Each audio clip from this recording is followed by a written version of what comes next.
my god.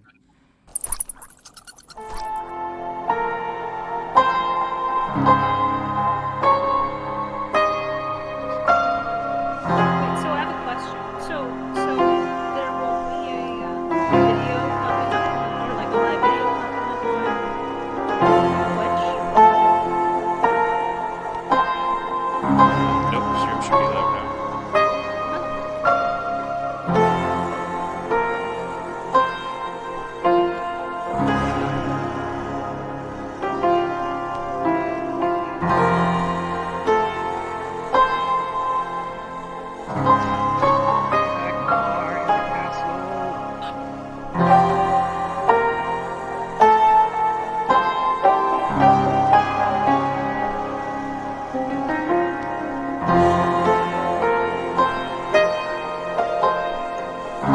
You remember that I have Sentinel. Which means if someone attacks someone else within 5 feet of me, I get to attack them.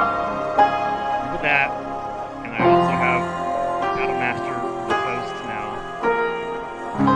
which means if someone misses That's a fun me, I get to attack their ass. That's a fun one. Don't remember. That's one of the ones that's gonna eat all your points quick. We're I all only starting have to one. get to the point where we've got so much shit that we can do, it's getting kind of hard to keep track of it. Oh yeah. I thought this was gonna be simple, but like, I'll be a barbarian. Half orc, just simple. Yeah, I'll just hit miss- shit. Just having spells. You're like, oh, playing a martial character is so easy. Like, oh my Yep. god, I have 14 martial abilities to keep track of on top of my feats that all do stuff. Yeah.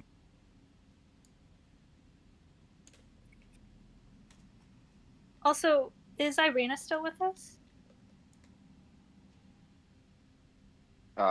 She and Ismark are not currently with us. They are, however, in the castle. They're together in the room that we were all in before we started exploring the rest of the building. Mm-hmm. I don't remember if anyone stayed behind with them, though. Imelda did. That's kind of what we all figured, is that Imelda would probably stick with them even in her ethereal plane state. Probably. But that's I you know, mean, that's up to you. I That's mean, just what she's we also figured. probably. I mean, I think that she's also really out of her element in this castle, so she's probably like clinging to Imelda, or sorry, not Imelda. She's clinging to herself. She's You are clinging to you. she's just hugging herself. She's probably staying close to Irina. Is what I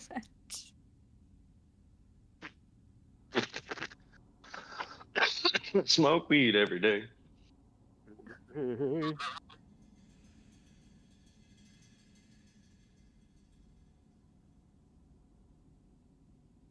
I think we should split the party up in the castle. Oh yeah, that's There a is great idea. so much there's so much to contend with, but also at the same time, we don't know what's around every corner. It's okay. We already experimented with this last session. You know. Yeah, and someone almost died. Yeah, any more splitting their party, I promise it an HPK at least.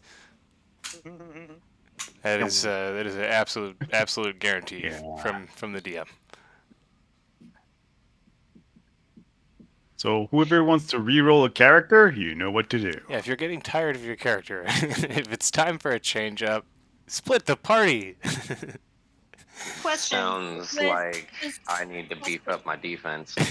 Question: does that include me staying with Irina? I think your character is pretty safe right now because she's also with Ismark.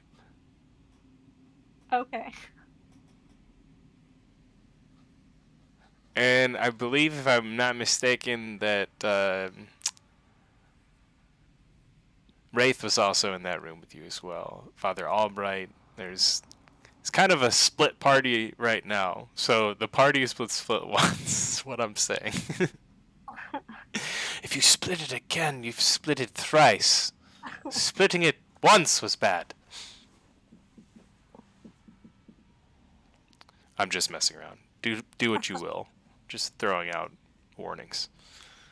This is a beefy No, place. I mean it's not even an unfair thing to do. Like, there's gonna be all kinds of shit in this castle that could probably kill a couple of us if we're just by ourselves.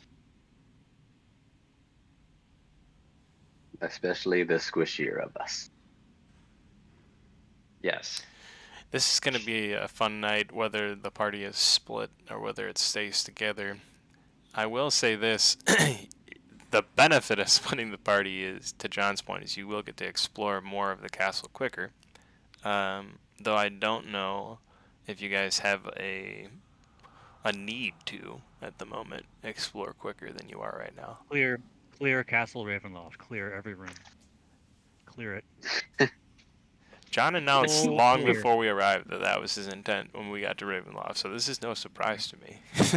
Full clear. Full clear the mega dungeon. Copy. Full clear. Mm-hmm.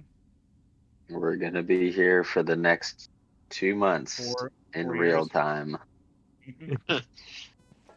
Congratulations. You killed the child that we've been looking for the last 15 days real time and 5 months of our actual lives. You know, I don't know if I could actually Sorry, guarantee sorry. an HPK from splitting the party here to one or other group that gets split amongst these people that are like in front of this doorway, right? But I will say that it's a pretty good possibility, in my opinion. But I shouldn't say it's a guarantee.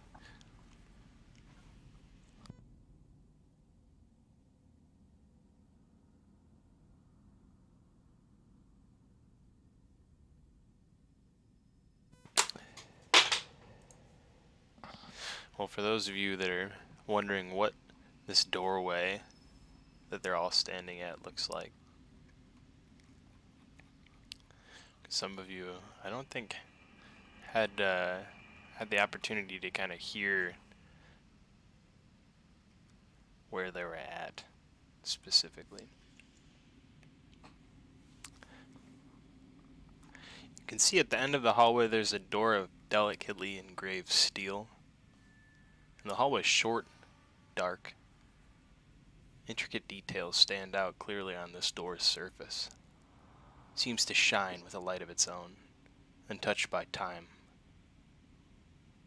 Flanking the door are 2 alcoves, currently in which there's molding and, or I should say, not molding, molten looking crumbs of burnt hair and physical mass. It looks like a pile of some sort of rubbish that was lit on fire from your perspective. Those of you that were here last session know this to be the remnants of the rat infestations that had actually embodied the figures of what looked like men. They had stacked themselves on top of one another, but when light was revealed in the hallway, yeah, it showed these masses were just quivering and squirming rats atop one another. And Artemine dealt with them pretty swiftly, fireballing the hallway.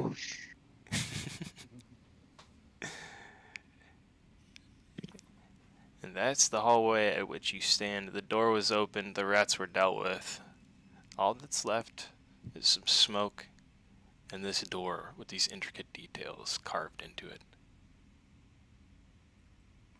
Shining. Yeah, everyone who is standing here basically just saw like a wall of blue fire fill up the room and come right to the doorway in front of Artemine, like almost enough to singe him.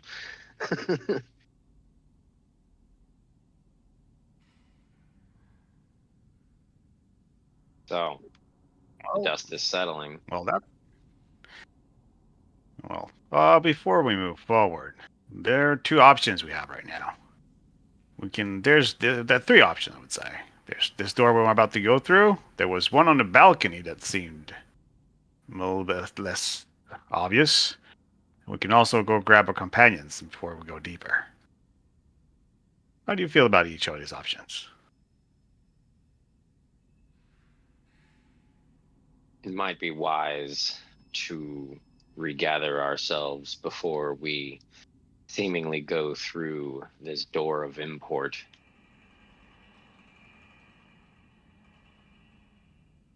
Corvus nods in agreement with you.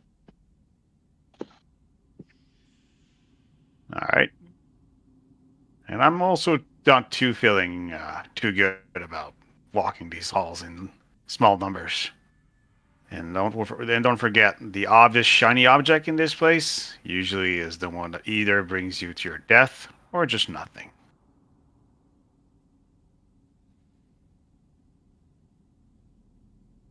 All right. So to go back, what way was it already? I think we had to go down, right?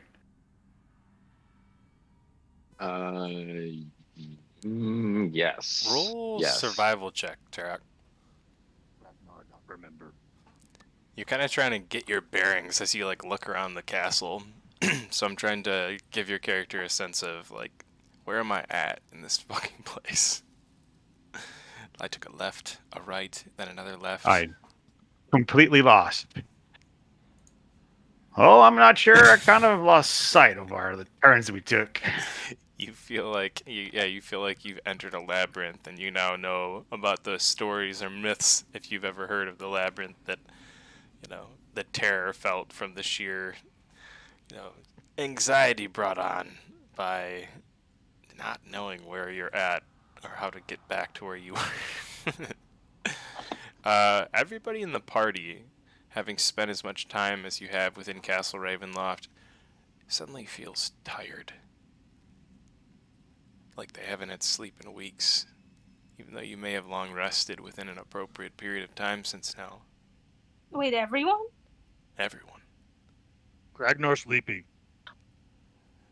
And you suffer one level of exhaustion. Oh shit. Oh, God. I don't like Well, that. I think I'm starting to see why the vampires love this place so much, and also how they recover so quickly. Yeah, that explains a thing or two. It's one thing going through Castle Ravenloft, in general. When you got that old -1 to -1 to all your skill rolls, yeah, that's another story altogether. Oh no, dude, it's disadvantage. Yeah, straight up Disadvantage on disadvantage. ability checks. Right, that's what I meant. Yeah. We can add the Ooh, okay. -1 if you want. Disadvantage. I'm just kidding. Yeah, disadvantage on ability checks, straight up. No fun, no fun. And the thing is the levels of exhaustion, as they increase, they carry. And it's not a fun thing, because as those things start to stack, you will really find your character to be at a true disadvantage. And that's not what you want to be in Castle Ravenloft. I'm not going to tell you how exhausted you may become in this castle. But as I said before, up to this point, you really haven't had a sense to explore the castle further or faster than you are right now. Suddenly, this feeling, it's not a natural exhaustion or tiredness that you feel after a long day's work or traveling on the road, or I'm thinking of Kragnar right now, weaving baskets in private where no one can see you. Yes, I know your secrets, Kragnar. No, this is a feeling of sheer exhaustion. One that you feel is unnatural inside of your body. You feel it's brought on by the place that you find yourself in now. So maybe you do have a sense of urgency to explore this castle faster. And with that, I leave you back to where you were.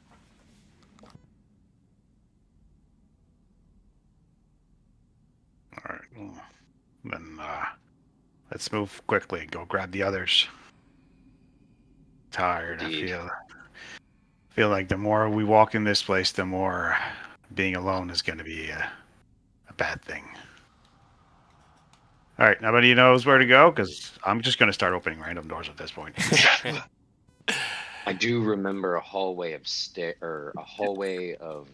statues. This is the door we're looking for.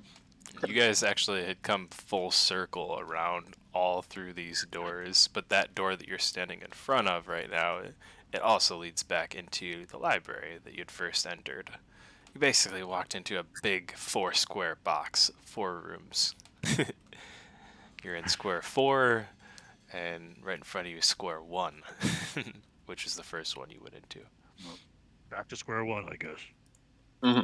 Corvus will casually attempt to open this door. The door is open. Oh, nice. And then I walk through. Oh, now that's better.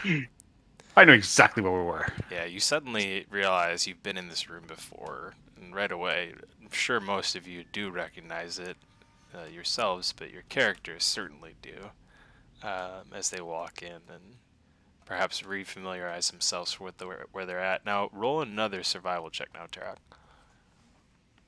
All right. Let's hope it goes better than the last one. But this is that disadvantage.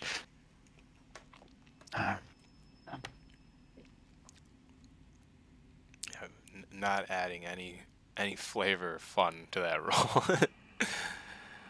Let's see.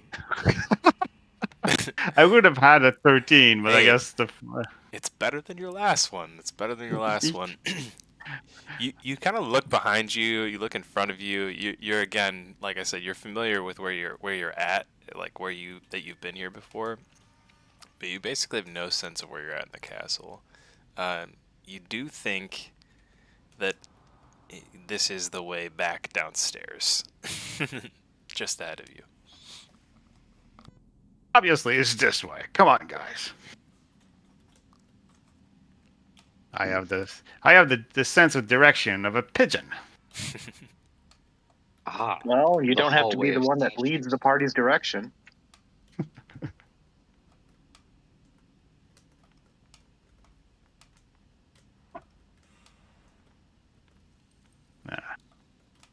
There.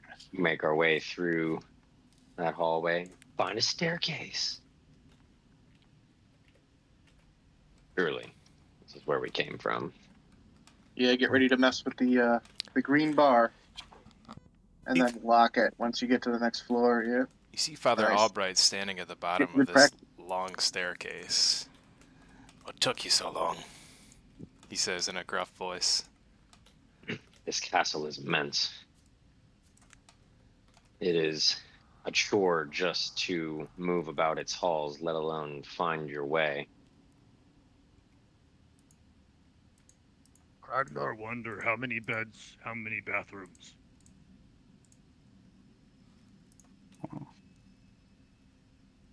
There was one rejuvenating-looking bath of blood that we saw. Yeah, I get the sense most of castle's not meant for barrack space for living soldiers. A bloodbath, eh? Sounds like trouble. She's fine. Right. She's in the next room. He points to the room that you first were brought by Hayden. Brought to by. Sorry. We bring Bismarck and Irina too. You're sleeping. I'd feel bad leaving them alone. Bismarck, Seems- Irina, you wake up. We go. I don't like being in this place. She tries to wake up Irina and like tries to get her to come with us. Irina's kind of like tossing and turning, and she eventually, looking like she's extremely tired, bags under her eyes, wakes up. Sorry, I dazed off. Is everyone really tired right now, or is it just me? And Irina. She yawns. Yes, exhausted. But Something about this space does not befit the living. I don't like being in this castle. Can we leave? I am with Imelda, says Ismark. Yes, perhaps we should return once we have better protection from the hazards of this place. Or does like one of us have like something that can protect us from outside influences? She's looking at the magic casters Unfortunately, at the party. the sort of protection we need would be conferred by quite a powerful cleric. Father Albright just like clears his throat like no one loves him.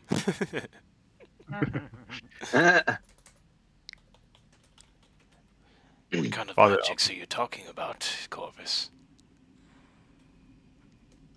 Corvus says, well, the only time in my life I've ever felt a feeling like this was when I spent a few days on the plane of shadows. And from what I know of planar mechanics, it was caused by the negative energy suffusing the place. So I can only assume that there is a source of negative energy in presumably the basement of the castle.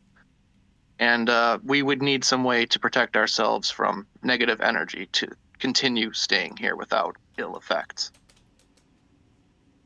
And Corvus kind of drones on with his what he thinks is going on. So are we all in agreement to leave this place? I don't know. This might be our only chance to explore the castle as guests rather than intruders. What are you looking for? Yeah, anything really. Well, first, there's the book we need to look for, Mordecai's Stone. Yes. And also any secrets that might give us the upper end in the end. Because at the moment, we are truly at his mercy. Well, do we know where the book would be hidden? Like, I mean... That's what I we're don't looking think around. that it would be just hidden somewhere, like, where people could find it easily if it's... I mean, unless he doesn't really think it's a big threat. Agreed. If I had to guess, the Fine. book is in the basement. Agreed. Father Albright is going to take out a small turtle from inside of his coat pocket. It looks like it's made of some sort of ceramic material. And you can see that there's small, tiny little pretty stones that have been embedded into its shell to design it. This is Machurin. He's my friend. He touches it to each one of the people in the party's forehead. And that terrible feeling of impending doom that you've been feeling, Corvus, and that tiredness suddenly seems to slip away. Ooh, quick question. Did it seem like it's alive? It does not. It does not. Okay. However, the energy you feel from it most certainly feels like it's alive. Use this to Corvus looks surprised and says, "Wow, that's a fantastic charm you have there." He casts Greater Restoration on basically the entire party. Oh, that's really nice. So we don't have a level of exhaustion? You do not. Where However, did Father you do Albright that? is extremely exhausted himself as he finishes casting these spells. He looks, unfortunately, like he cannot do this to himself.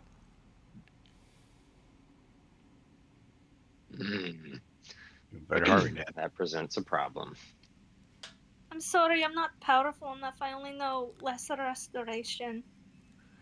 It's quite I'm all also right, sorry. child. And he would, pat you on the hand or make a it's okay gesture towards you as he sits down on the bed, looking extremely tired. Corvus also makes the sad "I'm inadequate" face. I think So I'll what are we just wanting? take a rest here for a while. Don't worry about me. I'll be okay. Are you sure? I mean, you don't look so hot. And he definitely doesn't. I mean, he looks sweaty. The bags are now under his eyes. He does look pale-faced, and probably the least slick you've ever seen Father Albright.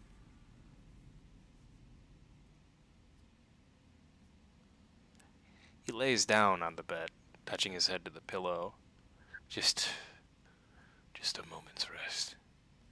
His voice gets quieter. Do you think it's sort of like having a concussion? She whispers to the party as she sees him fall asleep. Corvus replies, "It's probably more like fainting." Yeah, he's probably the most protected one of us here, though. I mean, At the moment, I think he's the least protected one of us here. yeah, Agreed. I don't think we should leave him because he's the least protected, but also he can do pretty powerful magic if we start feeling tired and forlorn. Ragnar eyeballs Father Albright. How much does it look like he weighs? Probably about 195 pounds. Ragnar can carry him. Out of way. Kragnar carry, no problem. Uh-oh. So are we going to the basement, or are we leaving the castle, or? I vote for exploring the castle, and especially the areas that we're told for us not to go. I was, however, warned that the mine shafts were a really bad place to be at night, which is all the time here. Well, I'm just worried that if we go in the place that we weren't supposed to go, that whatever truce is happening right now, we're not being attacked or our bodies being sucked out of blood, by those other vampires. Yeah. Won't that be negated if we go to a place that we've been told not to? I don't assume know those how places to will about have. it, but I feel assume- very squishy in this place, especially after talking to that weird elvish man who had those screaming voices, and how he threatened to kill me. More than Yes, likely, he was if we quite venture unpleasant. into places we aren't supposed to, the truce that's keeping us safe from the creatures that live here will be up.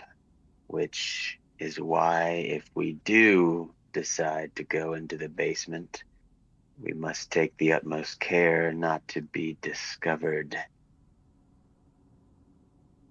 I'm fairly sure the basements or any forbidden areas will have guards posted, or at least they should. It would not hurt to check. What if we just... I'm inclined to believe that the master of this castle might also keep secrets in the attic. Skeletons in the closets are not always in the basement. So you'd like to start from the uppermost portions of the castle, then? Have a feeling that that door goes somewhere. It was going And down. the I think. warning, Well, a gut The feeling's warning better than was anybody not- else has. Why not? Ragnar have a plan. Kragnar, as you hoist Father Albright onto your shoulder, when you do that, at least you feel his full weight on your shoulder, and you're a strong half-orc lad, but you are suddenly feeling like you're slightly slower than usual, and your speed is going to drop 10 feet. How much does he weigh? He is 195 pounds. Yeah, I think that puts me just over my encumbrance. Yep. Yeah, you're probably gonna have to put him down to attack and everything, Ragnar, just drop him. Yeah, But just what literally would just Ragnar- chuck him. He's pretty padded.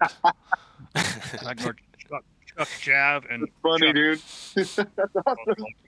Ragnar's gonna do something. Don't encourage him too much there. The best part is that it's Kragnar carrying Father Albright. I'm actually really happy about this.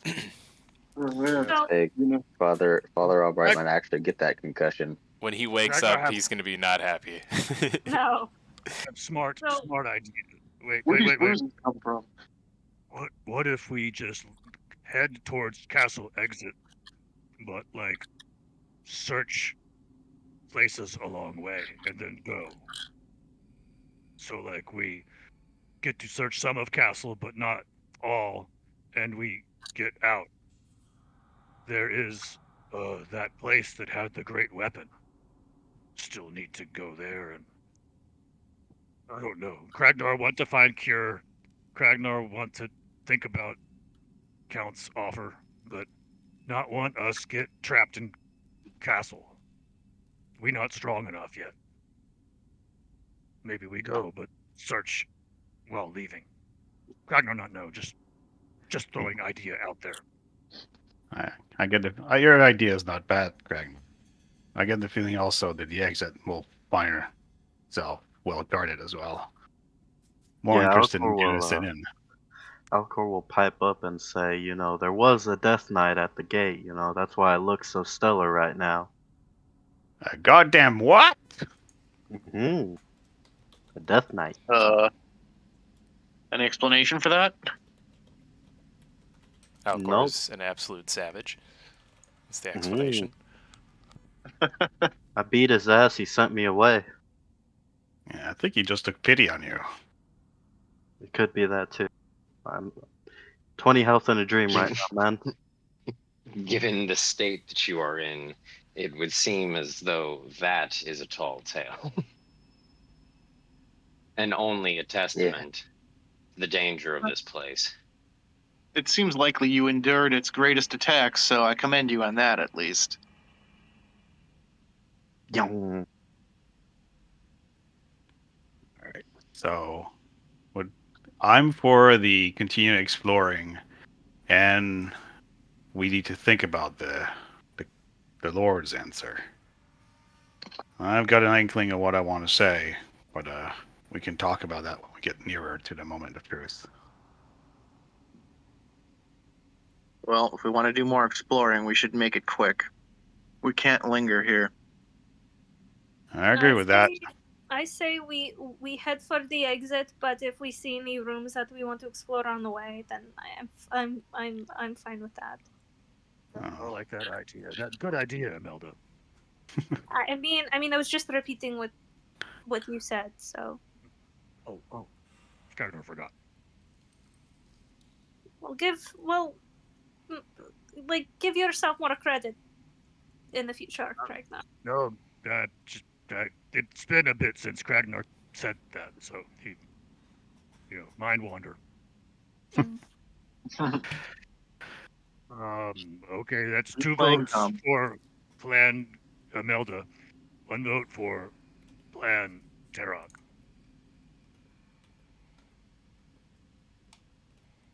Well, who here feels that trying to make a quick exit feels better, or do we stick around a bit more and try to survive and maybe not have the vampire be insulted by us leaving too soon? Just insulted by us looking through his personal belongings.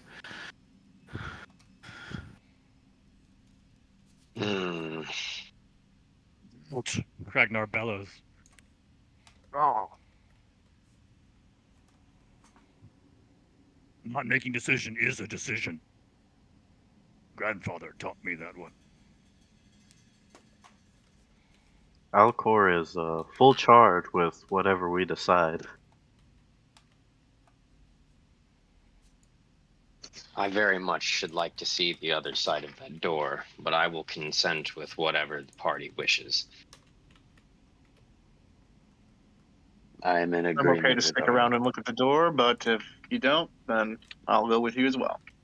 Oh my god, no one making decision. It is so classic. All right. Here's what we do. We search behind the door before we leave. And on the way out, if we should happen to see a doorway or a hall that looks like it might lead to the basement, we might as well check that out before we go.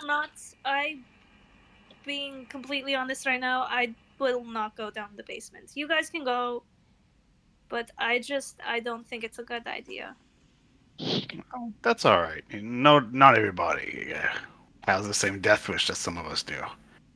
No, I have to assume they have an entire legion of vampires down there. I do not wish to go to the basement either. Well, you, I don't Neither. understand. Neither do I. As I said before, I believe something may be gleaned from the highest reaches of this castle. Well, when I looked up at the tower towards the Crystal Heart, there was no other floor above us. There are many towers here, though, are there not? No, there was one. The biggest one seemed to have a crystal heart in the middle of it.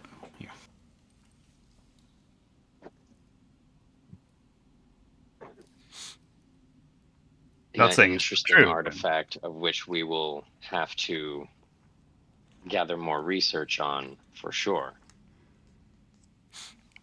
Yeah, and Has anyone done any you guys research on the also bed? took a look up the tower, mind you. But the way this tower is designed, it's a spiraling staircase. It would have been tough to glean if there was any real doors or other rooms accessible in that specific tower. But in the immediate vicinity of where you could see, no.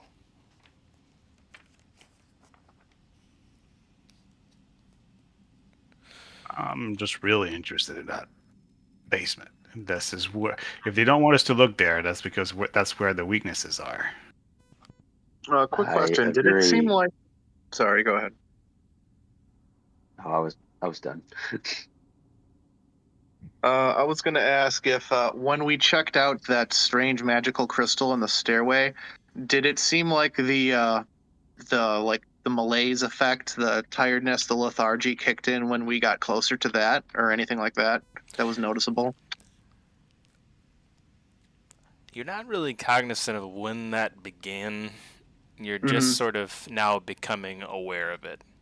So in that sense, there was no point that it seemed to be enhanced or amplified in any way. Okay. Too subtle to be sure. Okay. Yes.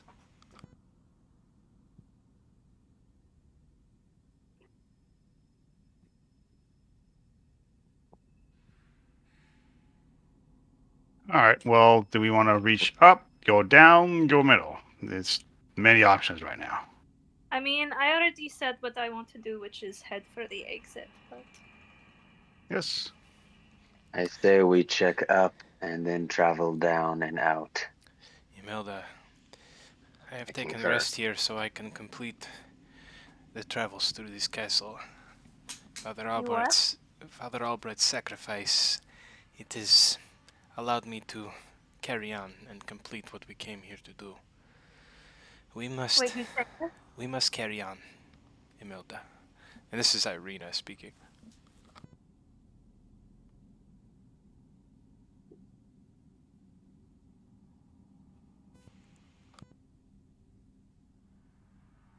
Basically just telling Imelda that they must carry on and complete what she came here to do. She's taken rest and thankful for Father Albright's sacrifice, but we can't leave just yet. We must explore on, find some answers. Imelda does not look like she agrees with that. She wants to get out.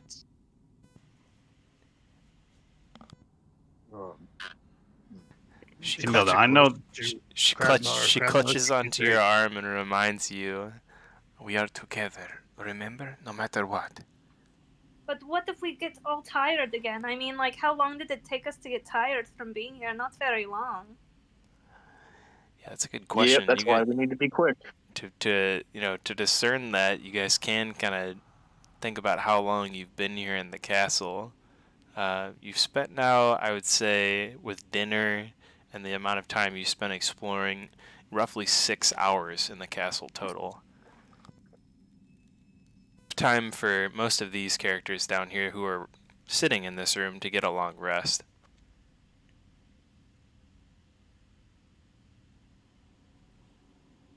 However, if you took rest during that period of time, for those of you that didn't really connect with Wraith, Imelda, Ismark, and Irina, obviously, the NPCs, they would have restless sleep and it would be sleep filled with dreams of screams and horror. And because of that, their long rest wouldn't grant them the normal redemption from exhaustion. However, Father Albright's spell did grant them that.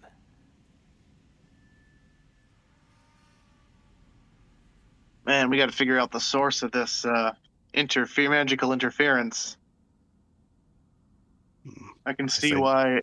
I'm starting to see why Strahd's dominion over this place is so untouchable. Feels like this place is the heart of a cursed place.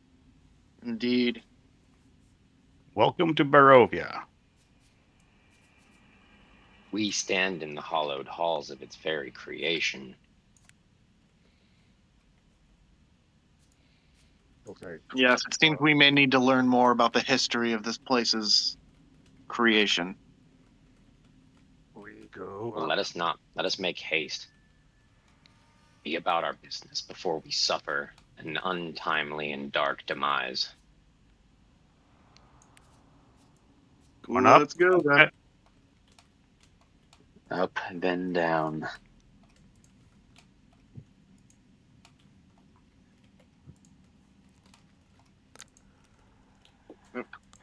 I messed up. And Irina kind of looks at Imelda almost as if to ask for permission. However, she looks intent on following. Imelda just kind of grimaces and looks away and just goes out the door. Like, she just hates this whole plan. She just hates being here. Imelda and Irina stay in a lockstep as they travel with Ismark just behind them in tow. It's funny you say that because if you look at Imelda looks at Corvus sometimes and sees him kind of having like a bitchy face. That's the exact same thing he's thinking when he has that face on. I just hate this place so much. I kind of think of it as like Imelda was like not raised in a castle or any structures like this, so I'm thinking she's also feeling like claustrophobic. Yeah. Yep. Yeah, this is definitely not. Corvus also has slight claustrophobia. There's nothing natural about this place, Imelda. You feel that deep within your soul.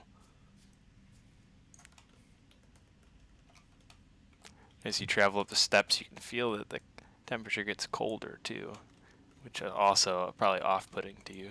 Oh dear God! And Dear because Lord, Lord, okay. because Imelda and Wraith weren't here last time too, guys, I want to describe this room to them. So just give me a second as they walk through the hallway of statues there.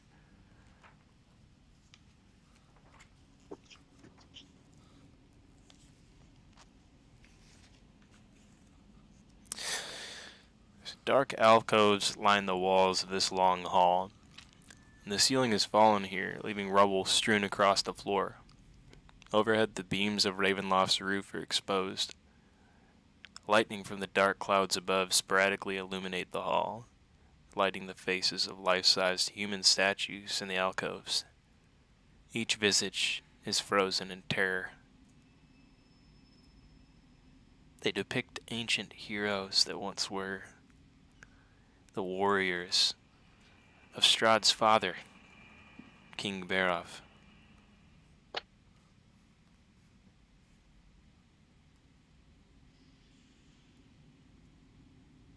Does it look like there's been any like graffiti on like any of them or no?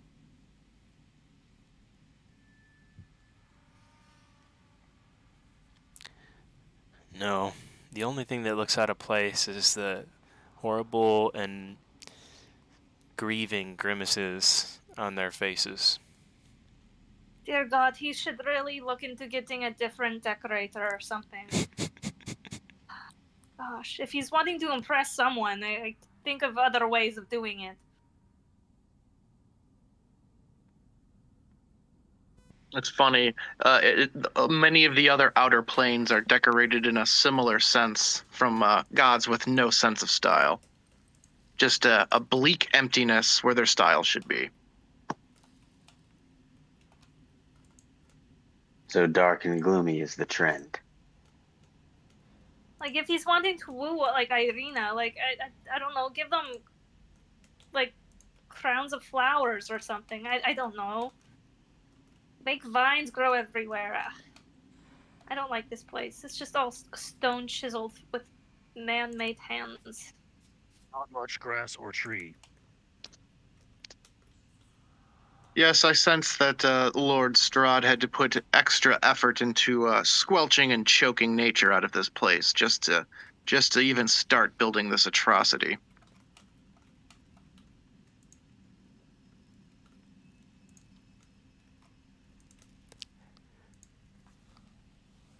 So this is farthest we got. Imelda, Ismark, and Irina. What's in this room? Is it just the library? As you walk into this room, you see a blazing hearth. It fills the room with rolling waves of red and amber light. The walls are lined with ancient books and tomes, and their leather covers are well oiled and preserved through careful use. All is in order here. The stone floor is concealed beneath a thick rug. In the center of the room is a large, low table, waxed and polished to a mirrored finish.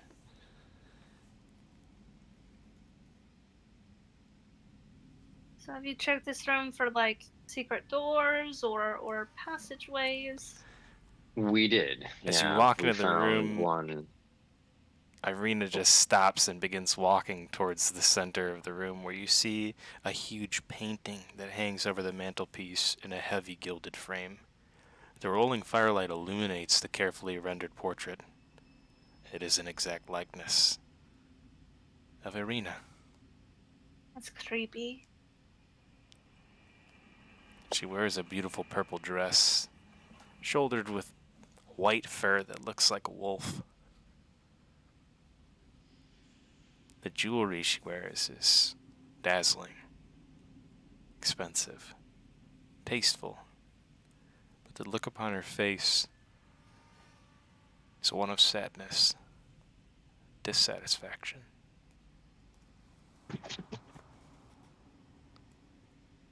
What's Irina's? She's like in shock. Her mouth is open looking at the picture. Which room is she in? The library. Okay. Is there like, is it hanging? Like, Yeah, over top of the fireplace. perhaps there's, like, a name on the back or something of the portrait? Oh, we had a steward with us who told us who the painting was of. Who is that? Oh, damn. Forgot about that one. Some pasty old lady. This, Tasty old lady. yeah, one of the spawns of the Lord. Tatiana. I mean, she looks exactly like Irina. Yeah. No, the And painting is the Tatiana. old. Yeah, No, it was the woman who threw herself off the balcony after Strahd killed his brother, Yes. her lover. And I'll put the fireplace back where it was before the party pulled a cool little trick, finding a poker that was actually the handle to reveal that the fireplace itself was actually a door, and it swiveled and turned and opened, revealing that room that you saw just a moment before. If you're looking at this stream, you should now see a fireplace. And it should make more sense, that portrait above it. Although it looks like a vampiric horror, is actually the beautiful Irina. But actually, is it? Or is it Tatiana? Hard to tell. They look Question. almost exactly the same. Could I see if I could find, like, Mordecai's book? Or, like, any other, like, important old scripts of, like, the land? Yes, roll a d12. Could I try and find his diary, Strahd's diary? Yes, you can. Roll a d12. D12? Okay. Please let me find his diary. Dear diary. yeah, the chances of that.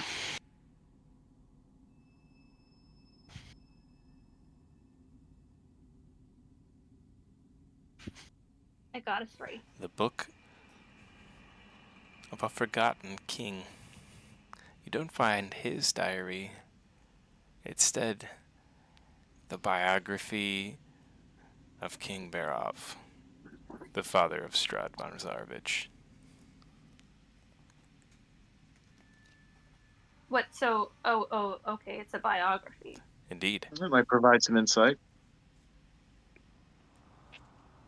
I take it.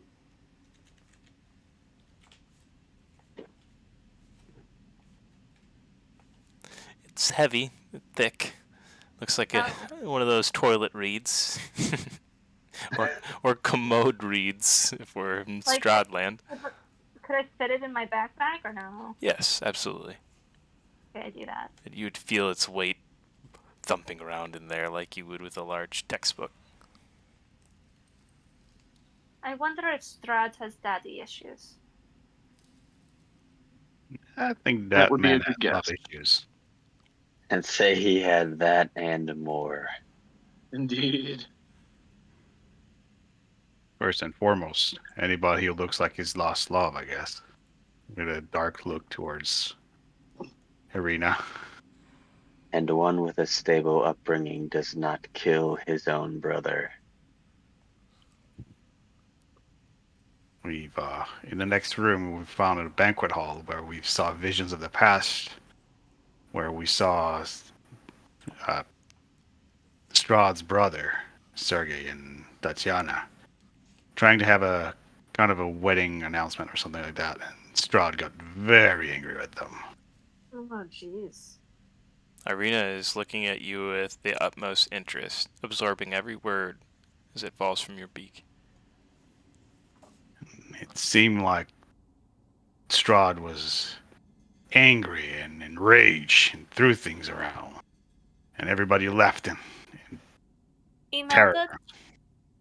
Imelda wants to kind of like turn to Irina and kind of like ask her, like, do you want to check out it and see if you see those visions?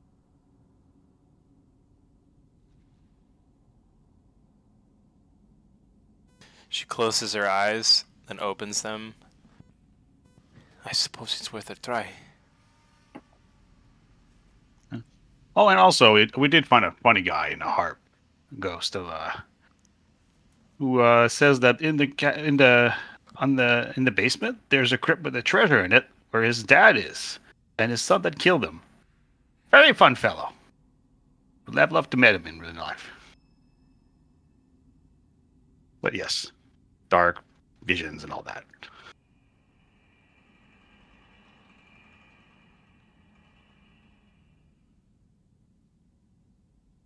All right.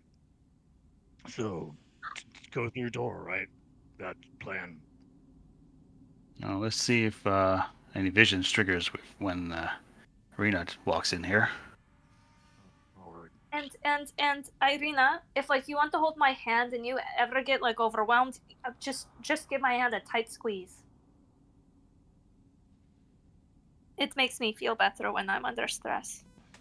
She accepts this offer almost immediately, clutching onto your hand and thanking you for the kindness.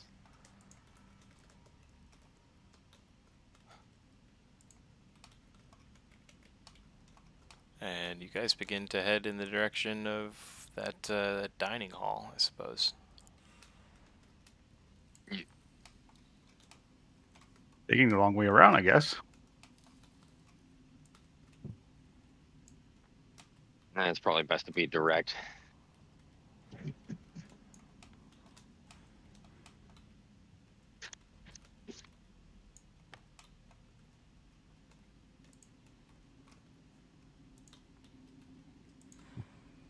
I guess we're going up.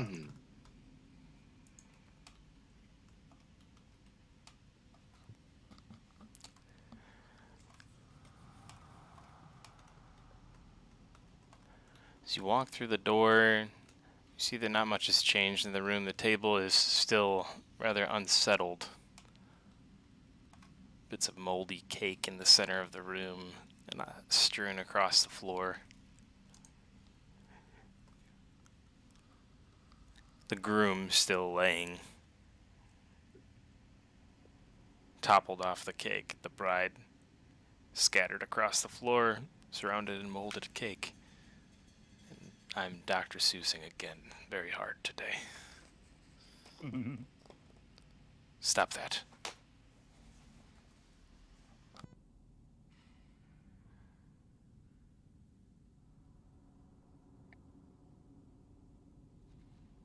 Well, the ham on the table looks a little bit green. So do the eggs, strangely. I said stop that. When Irina walks into the room, she feels nothing at first. Looking around the table, she walks towards the cake, observing the toppers scattered out of place. Cake strewn about the table.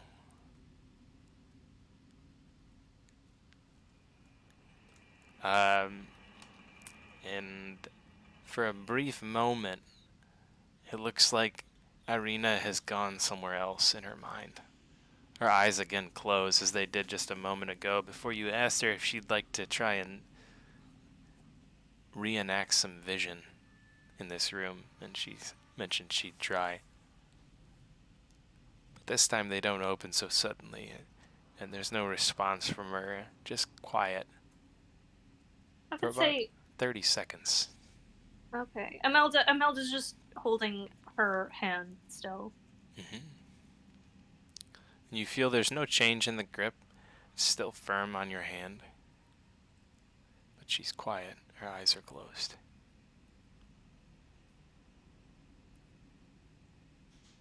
Is this what's happened to all of you? No. No, the visions were very visual. Mm-hmm. It was like Rena. a play was Quite going on. literally specters. Rena, are you with us, or? I mean, was there something that you did to like trigger it? Like, did you, I don't know, touch a cup or something, or say something? We No, merely entered the room. Oh, well, that didn't work this time. Are you with us, Irina? Or are you in the visual land? As the anticipation builds and her silence continues, at all the conversation going on around her, she lifts her hand that's not currently holding Imelda's, as if to say, quiet, and raises her finger to her lips. And about 10 seconds after doing that, she looks upwards. I think we should go up. I think down is a bad idea.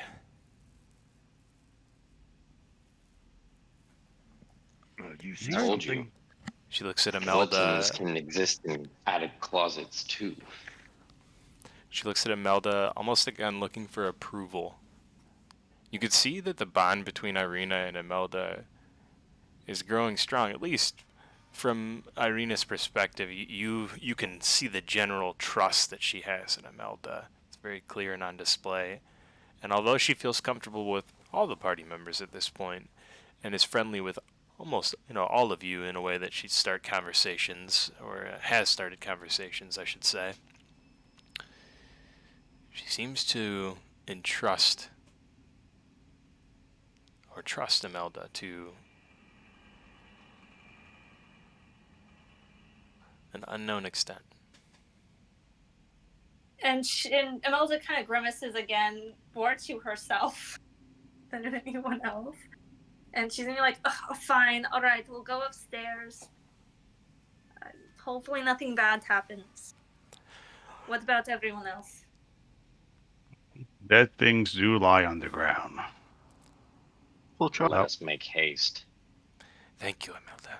It's hard to say that the look in her eyes is thankful, as she looks almost as if she's as grudging as you about the decision that she's making right now, but something is telling her that up is the way to go rather than down. Thus, she shares it. And as you step on that first plate there, Oh yeah, I'm that's me. gonna say Kragnar. Just move back 1 square from me, Artemis. Oh, yeah. Aaron, Oh, if you want to yeah. move back 1 square, that's okay too. Get it. So Artemis right in the doorway. Aaron just 1 step behind him. Kragnar right there. Thank you. Appreciate you guys. As you step on that stone, you feel the weight of you and Father Albright, because you're still carrying him, right? Oh yeah. You feel the weight of him, and you just sink down suddenly 2 inches, and the stone tile that you're standing on also does the same. It sinks down 2 inches, and you hear the scraping of stone on stone as the pressure plate that you're standing on depresses. Suddenly, spikes come down in between you and Artemine. Artemine, you're like in the threshold of the doorway, even though your Tailspire Mini is like on that first tile. You're like on the precipice of getting through the door or being on one side of the room. You don't know which room you're in at this point. So you hear this thing coming down above you, and roll a dexterity saving throw. Okay.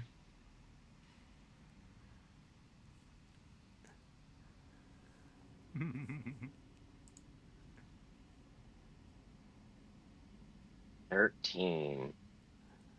Which way are you going, forward or back? I'm gonna jump back. You roll back, and these bars or spikes slam down in between you and Kragnar. You feel the ground shake between you and him as well, more so than when the pressure plate slid down. You kind of felt that a little bit, but this is like almost like an earthquake has just hit. You feel all the castle walls shake, the picture frame rattles on the wall. And, yeah, there's now like jail bars between you and Kragnar. That sounds good. Wheat? Alright, well, what can we do about this? Wake up, Father Albright. Wake up. Nap time over. We have something happen. Father Albright is like knocked out.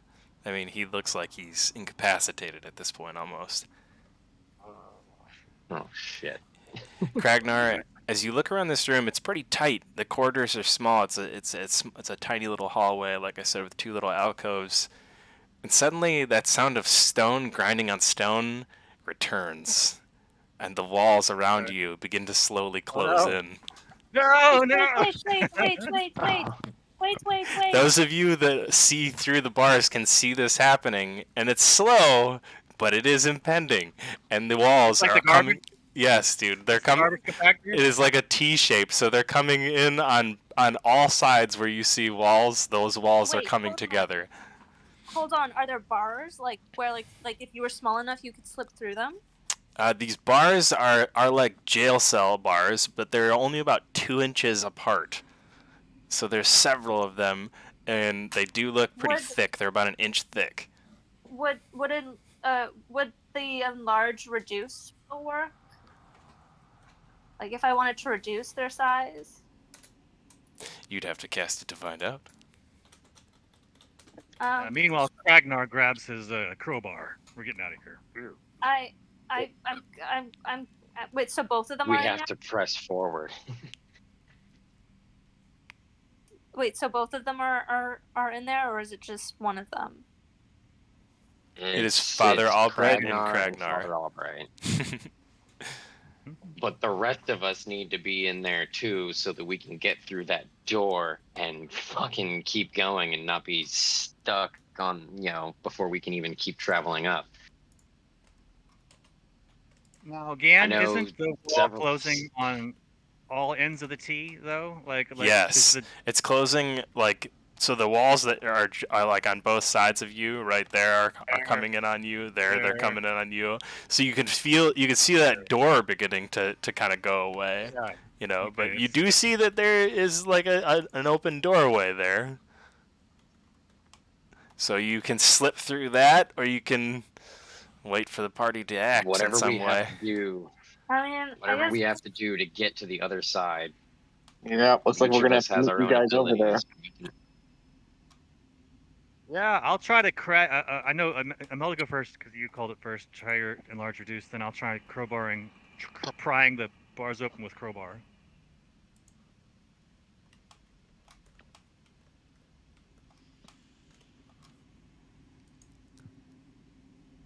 I feel like I'm getting stupidly clever with my spells again, but Corvus will try to cast heat metal on the bars, so he has an easier time forcing them. I don't know, whatever.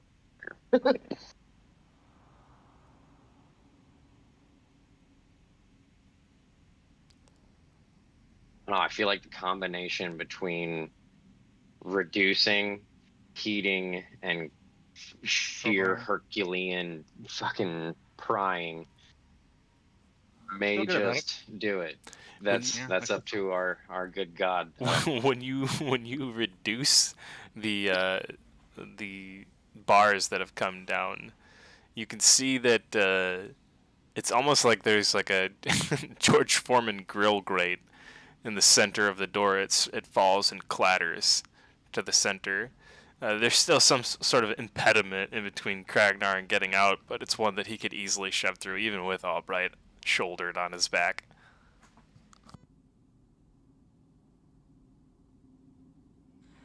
Come on, jump!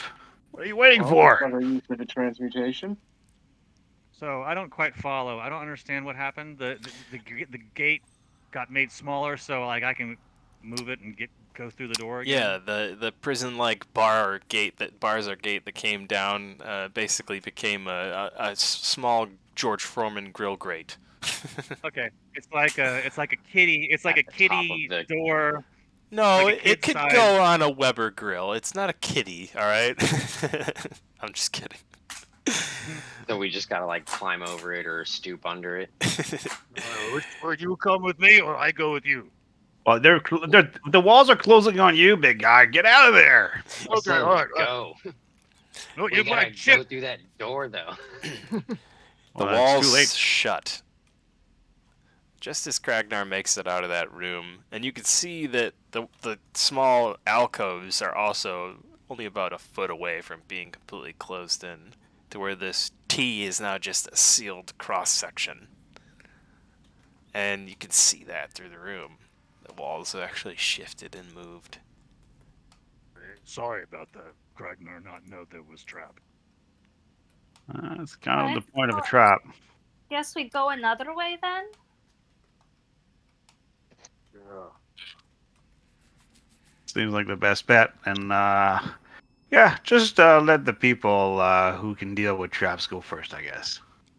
Oh, okay. All right, Probably a so, safe bet. so we got two options now. We either try that tower with the crystal heart, or we go in that door I said that was outside on the balcony. Oh, the Well, door on the yeah. ramparts. As the Yeah. T section comes to a complete close and you hear that thud of the concrete walls coming together, the door also slams shut. And then suddenly the handle glows. But not in a flashing, a luminous way. It sort of just flickers from top to bottom. Like light glinting off metal. That's interesting.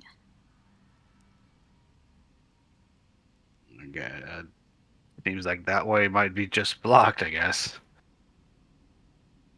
Maybe let's try to go the other way. I mean, the balcony, like, is that up, or like, is that up a level, or? We don't know. We haven't opened the door. Oh, well, I guess I can try that Oh, out. It's through this window though over here. This is where we came in here. Oh. I'm not going. You not go first. And Corvus goes back through the window once he's already gone through it once. So he has no problem doing it again. Shift click is the best way on there. Yeah. Yeah.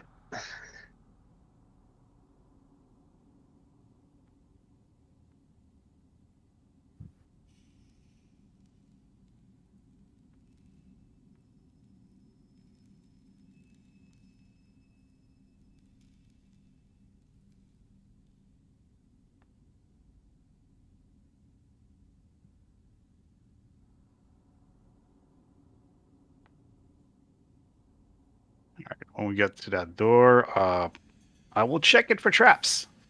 Mm-hmm. Please do. This place big place. Corvus will give you guidance on this. He backs up. Terok. Big building. You can feel that the door is locked as you check it, and as you investigate for traps, go ahead and roll investigation here. So 14, 17, and plus 1d4.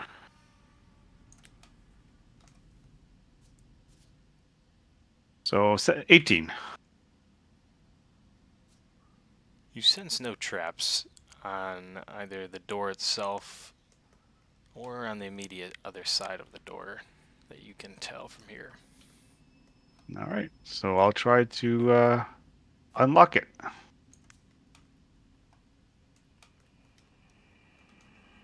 Ah, come on, you and 14.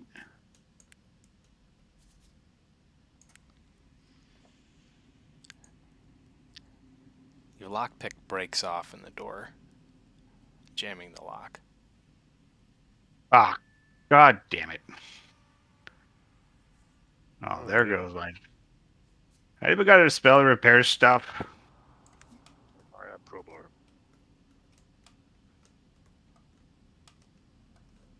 Usually these kind of things only happen when the lock is extremely complex, so I really do badly at it. And I didn't feel too bad about it.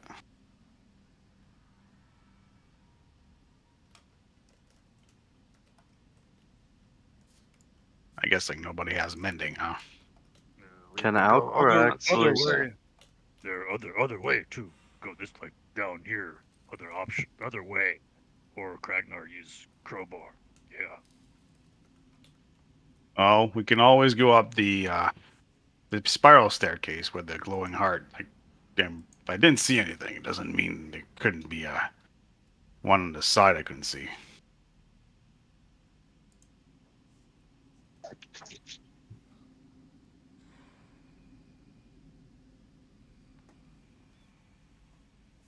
Would Alcor be able to just hit the lock off? Like grab his long sword and use the back of it kind of as like a hammer of sorts? Yeah, And just it's break the not. lock? Yeah, just roll an attack on the door.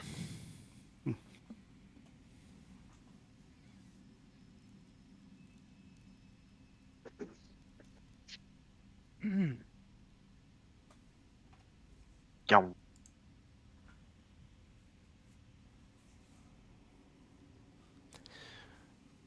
You smash the handle. You're disappointed to find that it is more resilient than your longsword. Okay. Yeah, I had a feeling that it was going to have a hardness factor to it. Okay, crowbar time. Gunnar steps up with his crowbar with Father Albright resting on his shoulder. Spit, Corvus will spit, give both you hands. guidance. Crowbar. Corvus will give you guidance. Guidance.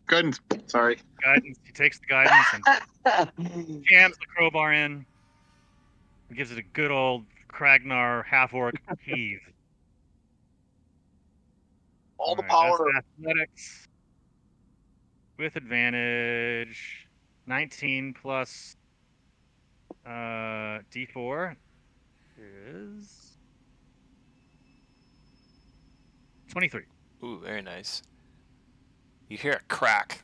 Skragnar just breaks the whole fucking door frame. Oh, looks so pumped and so pleased with himself. Jeez. The door frame's metal too. You can see that. And Steps Well, back. you wrecked that door. Good job. After you. Tarek and Alcor are both just giving Kragnar dirty looks right now. Yep. Cries internally. Player, hate game. Well, good job, big buddy. I guess so everybody gets a shot at it. Bad news, though. This goes only down. Father Albright's head just bobbing in agreement with Tarek unconsciously. Oh, what that, Father Albright? He like marionettes him. Oh, I think Kragnar's really cool. That's right. You damn right he is. Yeah, Kragnar. He's the most strongest guy in the world. You're damn right, Father Albright. Suddenly, Kragnar hears Father Albright's voice going like, "Stop touching my face, you big oaf." That's just Darok using mimicry. Oh, sorry. Oh, Kragnar, what big arms you have. As you look into this very creepy looking hallway, dark, damp, but empty. You see that it really just descends downward. Not the way we're trying to go. Place is a maze. Again, you're feeling that that sense of where the hell am I? Go ahead and roll survival, Artevine. About over Righty. here. Let's see. I'm at least proficient, but I didn't roll well. 11. Just feel again similar feelings to what Tarak was feeling earlier: the frustration, anxiety, and a complete lack of where the hell you're going. You do think that going downwards is probably not a good idea, as it's going to bring you back down to the level you just came from. However, there is another way around, it seems, yet you're unsure of what lurks around the corner of the balcony. Yeah, why don't we try other way? Like here.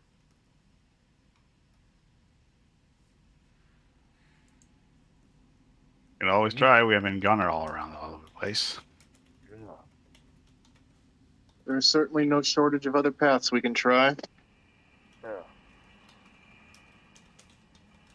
But it seems like this is the highest level of the castle proper. So if we want to go any higher, we have to find entrances to the towers. Could go through this window, could go down here. Oh, I'm going to there's a whole- send Onyx thing out here. to fly around the building and look at the entire balcony and report back to me, see if there's any entrances or openings that he can see into the building. a ladder here. Big ladder. Ladder go up.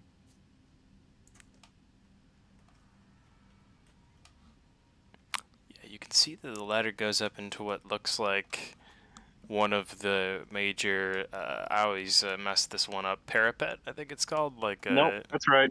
yeah, area where archers can shoot from, and they can launch pretty nasty stuff like oil heated up and all sorts of fun things to drop on your enemies, like stones and poop. It's a real thing. They did it in the medieval times.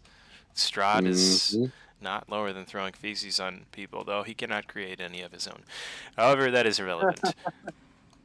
You send your scout out, Onyx, the brave and fair creature. And as he flies around the castle, Onyx suddenly becomes surrounded by a flock of ravens.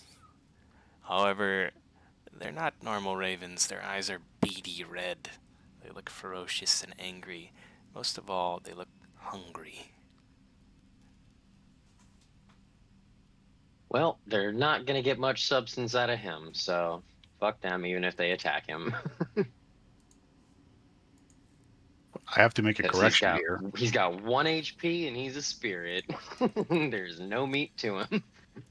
I hate to be the guy that goes, actually, but a flock of ravens is called a murder. Please use the right word, because it's goddamn awesome. A murmuration murder of ravens attacked my familiar. These bastards.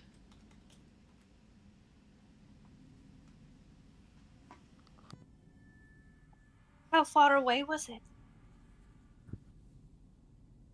Oh, actually, no, I was wrong. Crows are called a murder. Ravens, a group of ravens, it's called an unkindness. Yeah, that's why you got a no, Ted, and not a noted.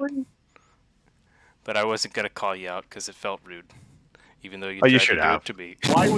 Why would you know that But fact off the perhaps top you of your should think head? about this the next time you try and call someone out. That it I is not know. smart to do so unless you are actually educated on a topic. I was going to be funny about it, but I failed. Try window So- or what? Did he see anything? before he fucking bit the dust that I might have seen while I was sending him out, he was within 100 feet before he got sniped out by Strahd's fucking mean-head birds. No, unfortunately, the only sign of Onyx you get after he leaves you is that he doesn't come back. Yeah, squaw, and then he doesn't come back. Awesome. Well, alright, I'll just have to summon him again later. Just a quick little fuck off.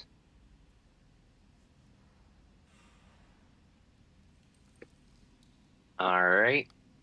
Well, if that Well, goes I up, remember the big presumably staircase to was that on the. parapet. I remember the big staircase that we went by was on the other side of the castle. So if we go all the way around, we should find the same one. As we Yeah. Keep heading we down came the through here. perimeter of the building.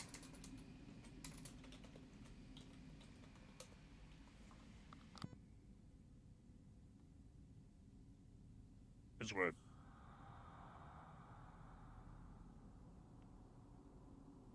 Bloody long walk though.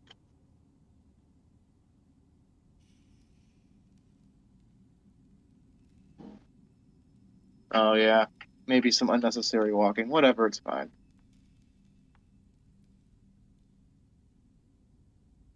All right, we're going to the next parapet area. Is that see. right, Dungeon Master / team? I would say team Yeah. for sure. I have no vote in this. Father Albright is the only character I control currently. He's unconscious. I think whatever Kragnar wants, Father Albright votes for. Exactly, dude. You are in control of Father Albright right now. Oh, You guys recognize the rooms that you can pass and see through the windows as you kind of walk by. The first one is let's see where Wraith is right now. Yeah, he's right by it. Wraith and Melda. Yeah, the first one is the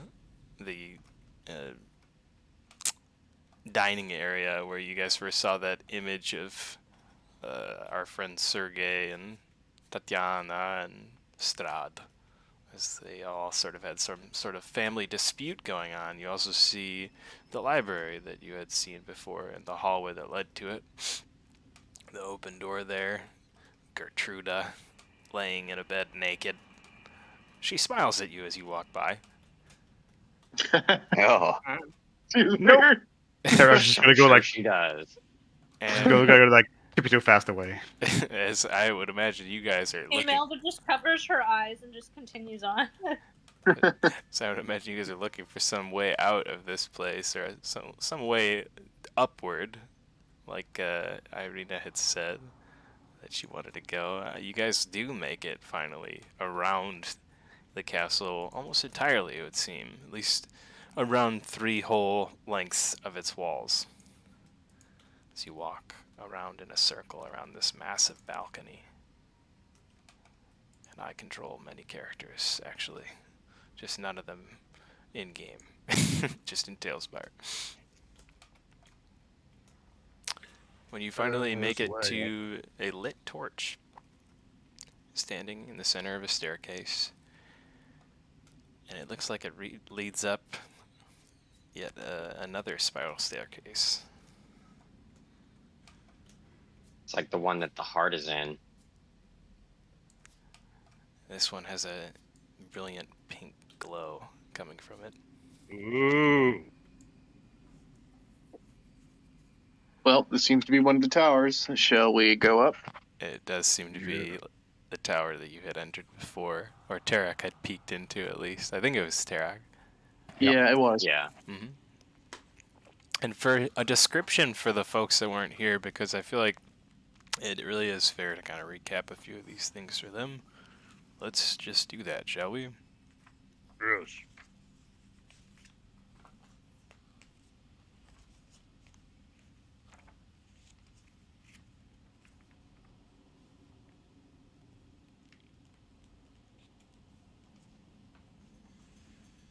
Whoa. Kragnar glances down the spirally stairs. Whoa, that lot of stairs. Quick way down. What's that, Brother Albright? No. You stay here with me. A mosaic floor adds a touch of color to the otherwise dark, cold, empty tower that rises above you. The spiral staircase rises slowly into the darkness, hugging the outer wall.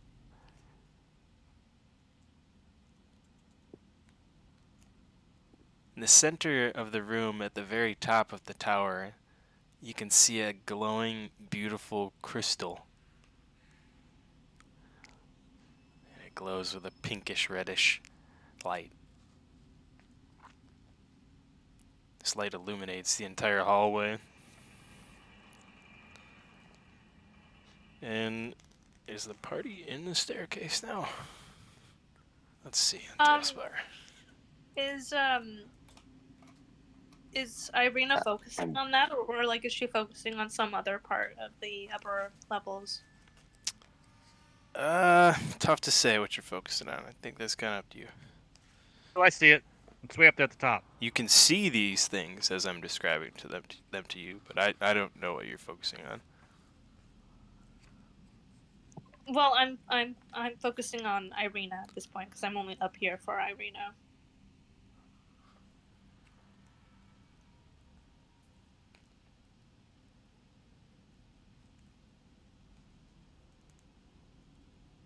I go look at my notes. Irina seems to be interested in the staircase itself, but she's not looking upward towards the heart just yet. And it is in a beautiful heart shape.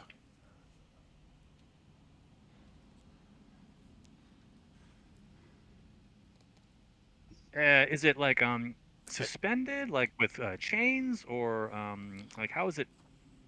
It is suspended in midair, and it does not look like it is held in place by anything.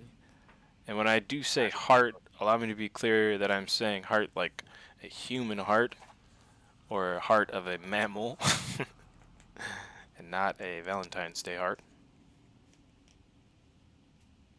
Helga called it the heart of sorrow. And that Lord Strahd better be in good mood to talk to us about it. As you step onto the staircase, a reddish light flares overhead and settles into a dull, pulsing red glow. You now see the full immensity of this tower. The spiral staircase circles up the tower's full height, 60 feet wide at its base, becoming narrower as it climbs. Just above the heart, you can see that there is stairs that continue slightly upward in what looks like a small, square shaft in the ceiling.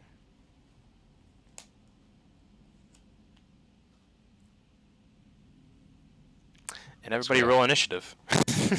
Oh, God. And I'll Oh boy. get that done in chat so you guys can do that. Forgive me if we're still in combat. I think we should be good, but yes, you guys can now exclamation INIT space join in the chat to join initiative.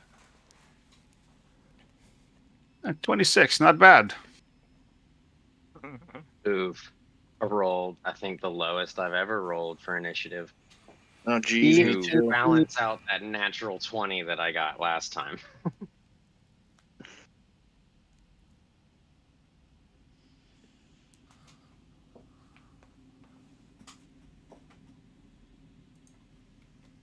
feel like I'm lost still on how to roll initiative. It is just by typing exclamation INIT space join in the Discord chat. And try to mention it at the beginning of every combat.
Almost as if the tower itself has awakened. It begins to shake and pitch. Everybody roll a dexterity saving throw.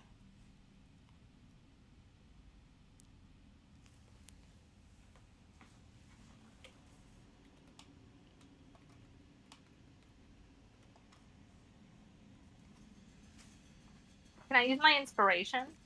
Yes. Please roll better. Okay, that's better.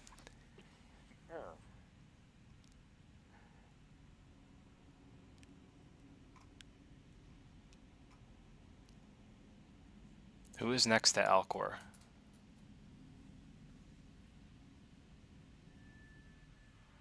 I believe. That looks like it'd be Aaron. I say, looks like it's me. Aaron, you see Alcor slipping backwards and looking like he's beginning to tumble and fall backwards down the steps as he loses his footing. You yourself are having a difficult time holding your own footing, and you feel like you're about to fall over and fall backwards yourself. You have a quick decision to make here. You can either reach out to grab him and help him, or he's definitely going to fall backwards. But that's the vision you see in front of you at the moment. I will attempt to help him. That is extremely descriptive. As you attempt to help him, go ahead and roll a strength saving throw. Strength save. Navigate back to my characters.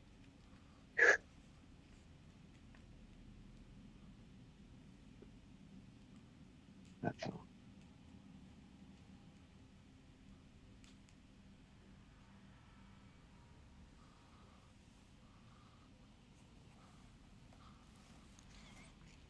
All the while, the tower continues to shake and pitch.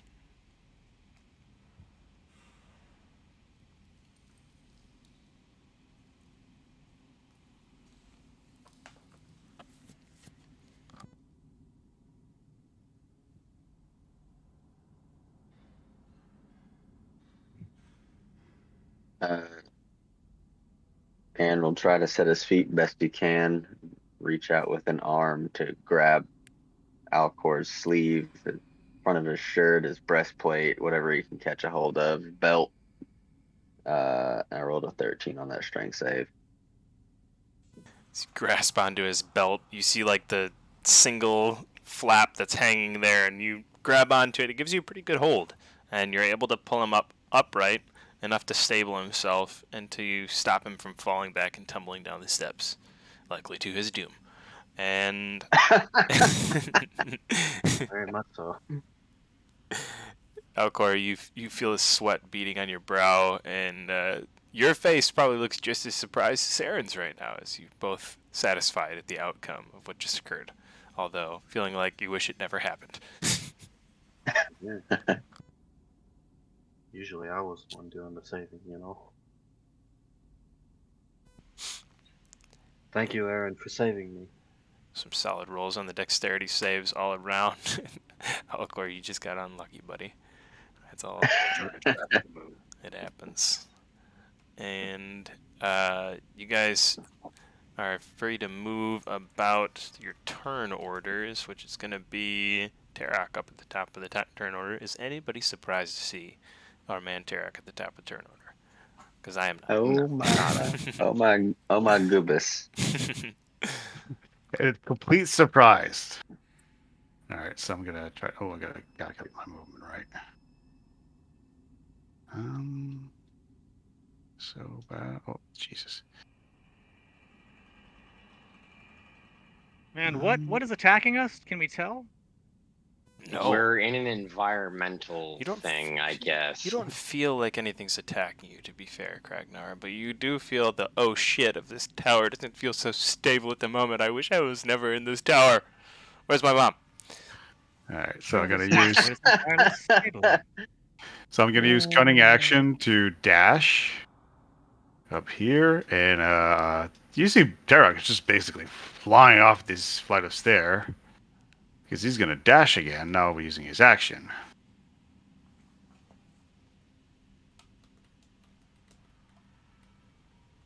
all the way up here. And you say, hurry up, you guys. That's my full thing. Physically disappeared up the stairs.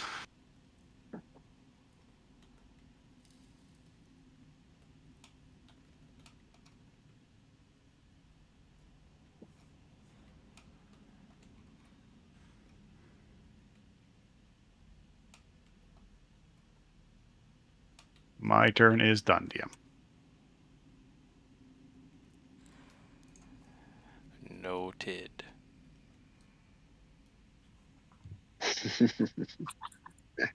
And it is Imelda's turn. Imelda's gonna give Irina a look like, do you still want to go up there? And she's gonna hold her action to run either up or down, depending on which direction Irina and the rest of the party go.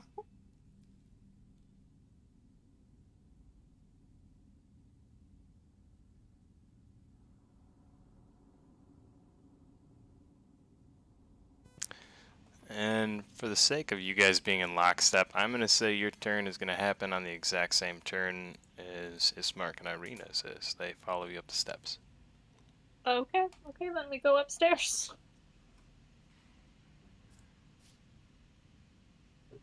I just imagine Imelda cursing in Sylvan underneath her breath this whole entire time.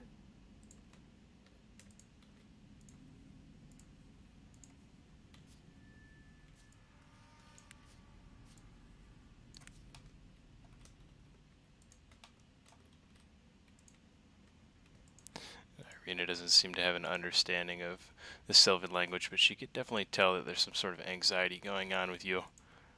And she tries to calm you down. And she doesn't look to be at ease herself, so it's probably not very persuasive. She rolls a 1 on her persuasion check against you. We'll say that. And that should be Kragnar up next. Okay. Kragnar is going to one arm over the shoulder, carry Father Albright still, and head up the stairs. I can still move 30, even with minus 10 to my move. So here we go. 1, 2, 3. And to help you guys out, 4. each one of these steps as he rise up will be basically about 10 feet. I think Tarek moved probably about 8 of them. It looked like from his dash. So same distance applies. I did 2 dashes, though. Oh, 2 dashes.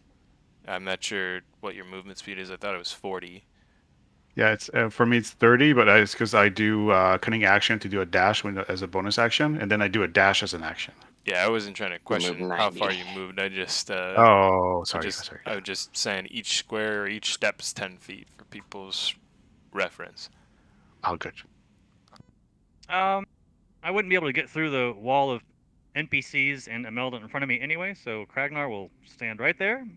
And let's see, that was my move. Any action I could do here? You could take an action to dash. I You guess can I'll move take an through action. people's shit. 1, 2, 3, 4, 5, 6. There we go. Kragnar doing his fireman up the stairs impression here. Come on, Father Albright.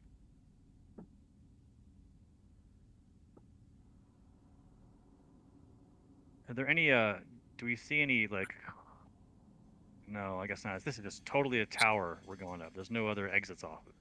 That's it, I'm done.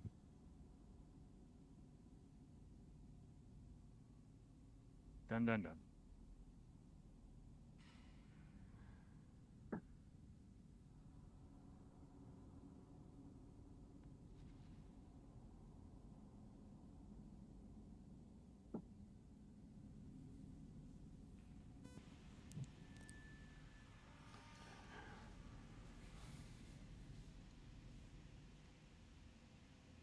Okay, after me, it's It should be Aaron.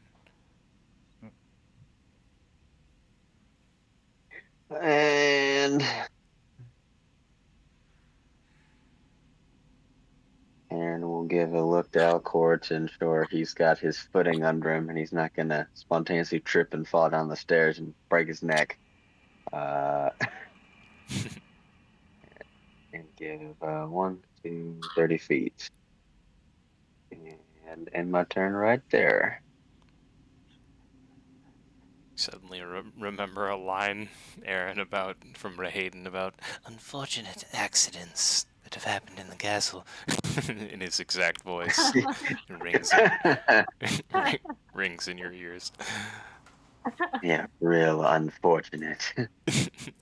All right, and if that is the end of your turn, it should be Alcor up next.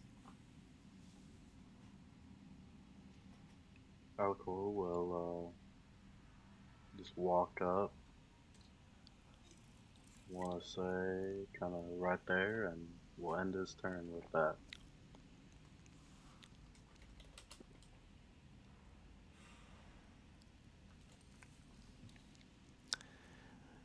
All right, and suddenly, again, you feel the tower pitch and shake violently, as it did as you first stepped onto the stone steps, or at least as all of you had finally crossed that threshold. And everybody make a dexterity saving throw. Oh no. About to get real perilous, y'all. Oh, nat 20. Nice. Oh, come on. Oh no. Oh no. Oh no. Oh my god, y'all. Oh my god, y'all. I ain't dexterous, y'all. This ain't good. Alright, Imelda, you're also rolling for our friends Irina and Ismark, as you're both kind of in lockstep with one another. You've got your hand in Irina's. Irina is holding on to her brother's coat as she goes up the stairs behind him. And as this all occurs, it looks like Aaron fails this check, begins to fall backwards, like he's had the rug pulled out from underneath him. Alcor, you're also going to fail this check, as you've just had the rug pulled out from underneath you yet again. Corvus, you're going to fail this check. Imelda, you're going to fail this check.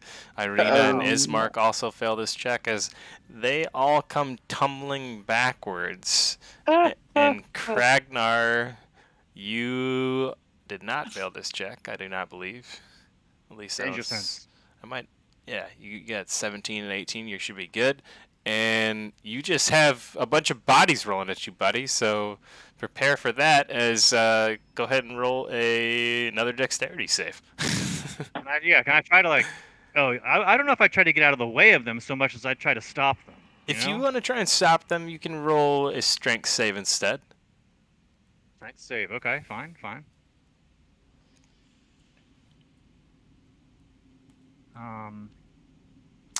Character weights, if you could throw them in the chat real quick. Sorry to the ladies in the room, but I have to ask this time. You know why it gave me?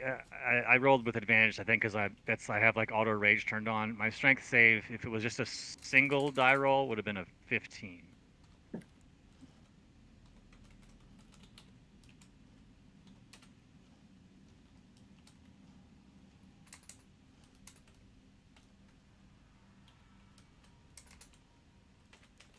Y'all, maybe it isn't a good idea to head towards the beating heart of the castle. It's pretty much the only No, way it up does there not now. seem like we will make it up there. I'll say which is probably what's causing this, yeah. Well, Kragnar, you're good, buddy. You don't have to put it in there, sorry. Just the people who are falling bowling balls right now. Those of you who failed your dexterity save. Which again should have been Alcor, Corvus, Imelda and company, and Aaron. And Wraith, you can roll a dexterity saving throw here too, buddy. I didn't see yours. You're also on the steps. Corvus, little guy. Question to slow us down. Could I cast Mold Earth and make it difficult terrain.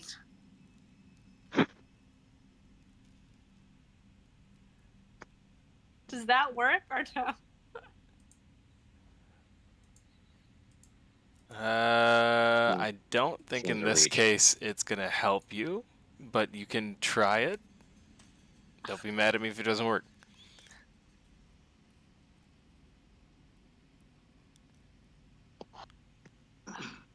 It's a worthy try. What? I said it's worth a try. I tried to do something similar at the hearth, where the treasure was, and it didn't work well. Okay, well, alright, then fine, I'll do it. So, if the dirt or stone you target is on the ground, you cause it to become difficult terrain. And you're doing this basically right behind you where you're falling backwards into? Yes, yeah. Alright. Roll a d6.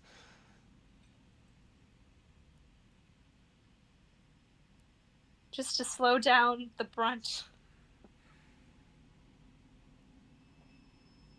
Oh, that might not be good. A 1. You guys get a 1 bludgeoning damage each as your heads thump because of the large pothole you just created in the floor. Sorry! Sorry, guys.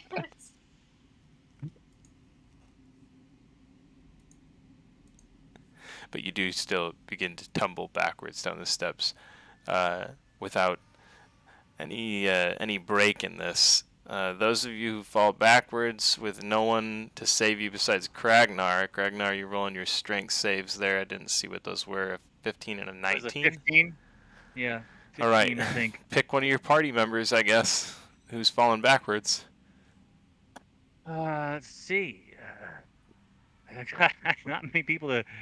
Let's see here. Well, here, I'll help you out with this, actually. You try and grab onto Alcor. You failed this check. You try and grab onto Alcor first, as that's who rolls down in your direction. Actually, Gregnar, I think you're above all these people, man. I might be above everyone. Yeah. You're definitely above all these people. You're not behind anybody. All right. We're gonna change this up a little bit. Athletics is what we're gonna roll for your next one. We'll use your strength save for this one. You use all of the muscle in those powerful quads and calves of yours to burst you back down the steps. And I'm gonna say I'll go for this bunch. Like I try to get Arena, and maybe if I stop Irina, I can stop Imelda and Ismark from falling too. That's fair enough. You get behind Irina there, and you try and stop them. And I want you to now roll another strength saving throw. Alrighty. Okay, that is a 18. And a 22. Yep. Very nice. All right.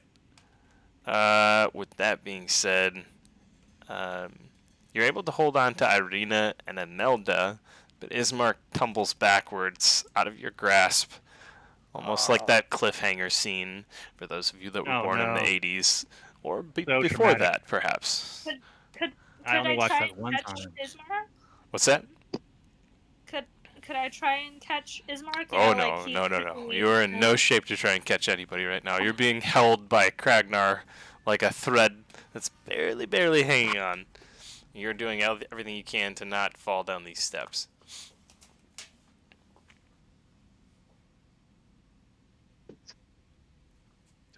Unless Melda has some hidden strength benefit that I don't know about that's not on her character sheet. I mean, she just has a 16 strength, so that's it. Hit the gym, Imelda. Hit the gym.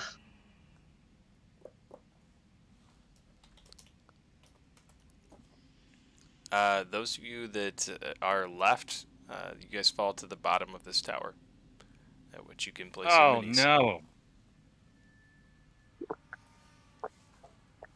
Just rejected.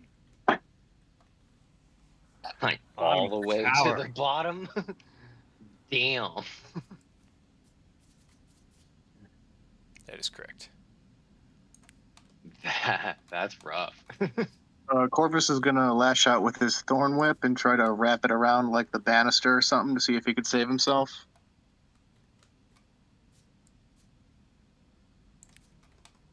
Like one of these stone banisters looks steady, right? We'll say this one. Or, yeah, this one.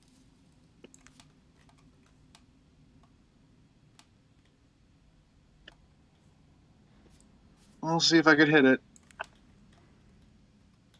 I don't know. Oh well.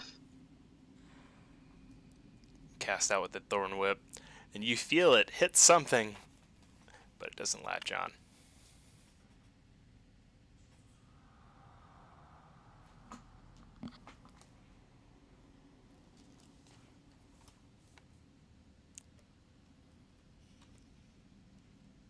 Guess I'm gonna have to sprint down to meet you guys. Fuck that, I'm not staying up there alone.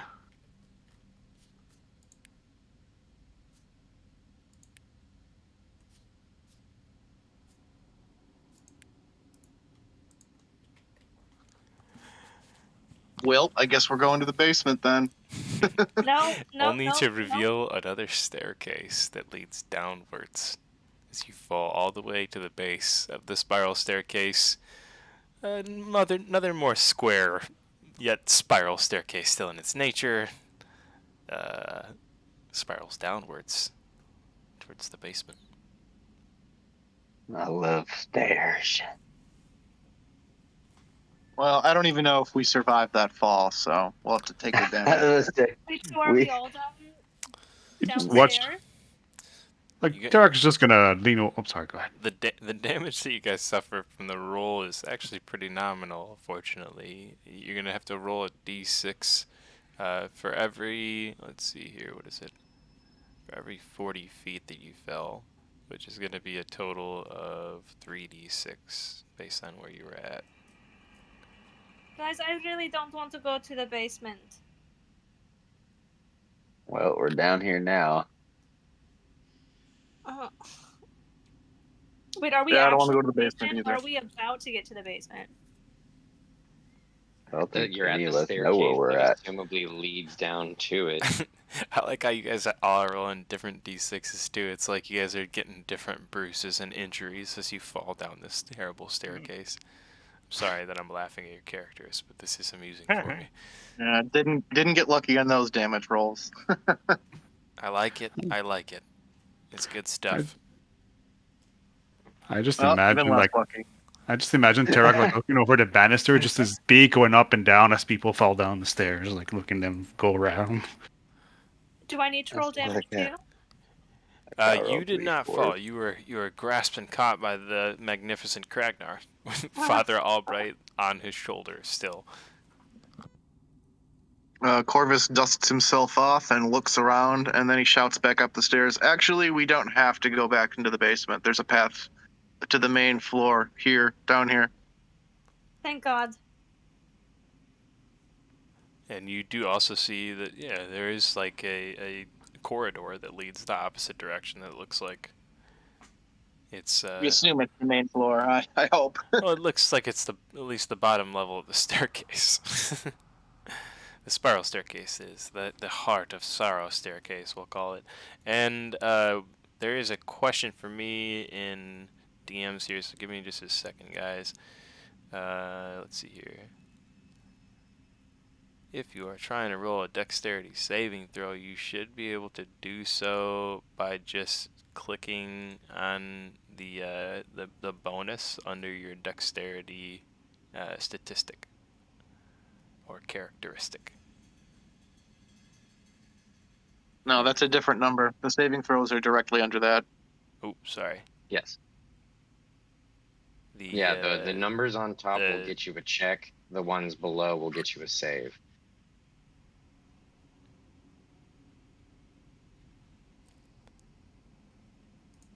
And that was for Wraith. There we go. And look at that, a nat 20.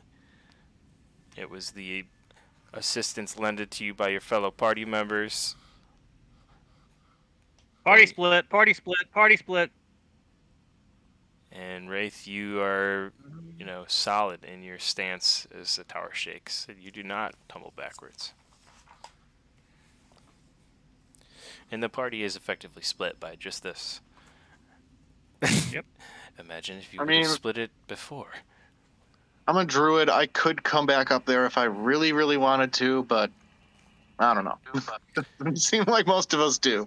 Initiative is still going, so while the party members are in there, everybody's still under initiative.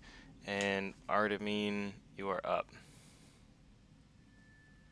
Artemine, okay. Artemine is going to run towards the center of the staircase, take a hop up onto this banister, and all in one motion from that hop, also jump into the center of the staircase, do a 180 as he takes that first leap, and disappear, then reappear up by Tarek Badass. via some Shadark High Misty Step action, because when he returns, or when he reappears, he is translucent like a specter, and he's looking at that heart like a meal. Love that feature. Not, ladies. We not let you fall. Up. Climb. So, because that was just my bonus action, I'm gonna shoot a firebolt at the heart. I can see it from here, right? I'm My pretty God, close to it. You absolutely can see it. this is not good. Yeah, I'm shooting a fireball at it, or firebolt. Sorry, not fireball. That would be wasteful. Although it might come to that.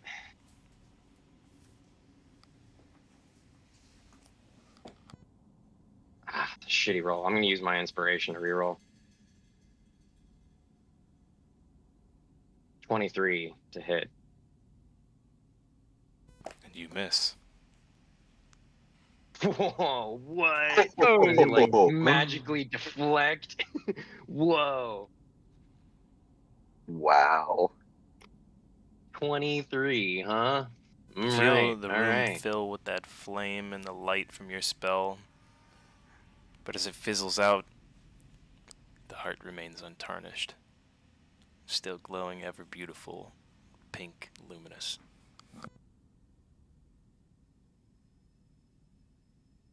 All right. And then I'm going to finish off the turn by using the rest of my movement to go up the staircase a little bit more.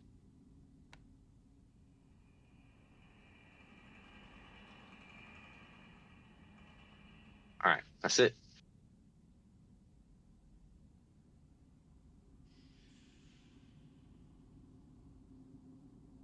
That should be Corvus up next after you, I believe. Oh, I forgot I even had a turn. You are down at the bottom of both turn order and the tower, my friend. I'm sorry to say. All right, so how high up do you think 30 feet is from the bottom? Do you think it's the third tier or the second tier here? 30 feet would be three steps. here? 3 steps up. So But I'm trying to go up with Misty Step as well. So 30 feet straight up. 30 feet straight up. That's a good question. So if we're Yeah. talking about vertical distance, then 30 feet straight up is going to be roughly 2 floors above you exactly. Okay. Right, so like, oh, that reset my thing. Okay. So this is 1, 2, okay, so like right here. Yes, exactly. Okay, cool. All right, so Corvus will Misty Step to that location, and then he will use his action to wild shape into a giant spider, something much better suited to hanging on to things. and he continues climbing straight up another 30 feet. Oh my god, can I please change you into a spider? Yeah, sure, of course. Nice. Oh yeah, you can. Don't get close to Tarek though. He might start to get stabby. He doesn't like There is a spiders. spider. As Tarok stands there on the stairs doing whatever he's doing, suddenly a spider climbs up the banister around him and just stands on the stairs next to him. No! God! Corvus kind of gives you a wave with his mandible. He's got his dagger, like his Oh. magical dagger, like in his hands, like just ready to throw it, going like, "Don't do it! Don't do it!" Grrr, puts it away. I don't know what happened, but you just magically disappeared after I turned you into a spider, so I gotta remake you, sorry. Oh, we see him. I gotta remake you in the oven. Hang Look, on. on my screen, it looks like you morphed me into a spider. Yeah. Oh, weird. Maybe I just am in a weird place. He's in front of me. I could be in the wrong place, yeah. Looks like it's working for me. I don't think you should be that far up, though. You were at the bottom of the tower, so I said two Yeah, levels up I was above about to you. So you should be down here, not in front of Tarok. Sorry if I misexplained that, but like 2 levels exactly above you. And I did confirm. Oh, but then I climbed up another 2 levels as well, though. Oh, I gotcha. You misty stepped, Yeah, I can and then climb straight up. You can climb straight. Well, it's going to be not possible to climb straight up, though, because this is a spiral staircase. You're going to find impediments. You could climb straight up, but you're going to run into a wall ceiling just above you. You're going to have to climb over that. That's going to take your movement speed away from you as well. So you got to think about that. I like what you're doing here, but I can't let you move like 100 feet up the tower. Well, I picked the wrong animal then. the way you're trying to. No. You're not picking the wrong animal. You're climbing up the walls, but you're just moving way too many feet up the tower, man. That's all. I think you need to move less feet up the tower, based on the amount of movement speed your creature has, which would be. Yeah, I'm gonna climb the stairs. Yeah. Normally. Does the spider give you a new movement speed, or does that you retain your No, character no. speed? So your No, it character just speed adds is the the climbing same, speed. right? So it should just be, Yeah. like I said, like literally right where that other spider is. That's where you should be at. And then if you're climbing from that distance, you're gonna climb upwards. Remember we said the levels are about 15 feet up to the next level. So you'd have 15 feet, then you run into a ceiling, right? That's the staircase above you. That's about 10 feet wide. So you can walk that 10 feet. That's 25 feet. To climb up above it, you're now on that level up So above you're it. saying to climb up 1 level on the ceiling is roughly 30 feet? To get up, it'd be 25, then to climb across, another 10, 35, climb up again, another 15, that's 50. So if you're trying to get to where Tarok was, it would be roughly 50, 60. No, just 1 floor up, straight above me. Not 2. Because I think Tarok is, 2 above me. You could just give me your movement speed. I could literally tell you how far you could travel. Oh, 30 climbing. Yeah, so if it's 30, I can't dash this turn. then you can move literally to the next level. Okay, yeah, just 1. All right, that's fine. And I'll end my turn here then. Right here next to Ismark. Alright, that's the top of the order for round 2, I believe, in which we will take a small 10-minute break and see you guys in 10. All right. 10 minute break.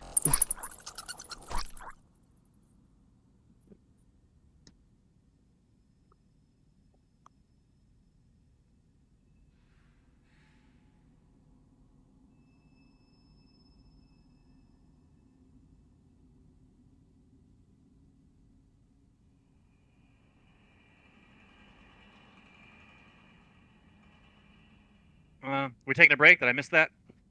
Yep. Mhm. 10 minutes. Okay. All right. Man. This is a sketchy situation. Boy, I can't wait to see what Artemine does. Yeah. After having missed his initial attempt, I think he's going to change gears here. But we're not going to make or we're not gonna let this interaction with this seemingly deadly staircase be for nothing. Yeah, Alcor will die on these stairs if he goes up again. Yeah, Yeah, no, I would highly advise that you just go ahead and stay there. I'm trying to decide whether I'm gonna go back up or down.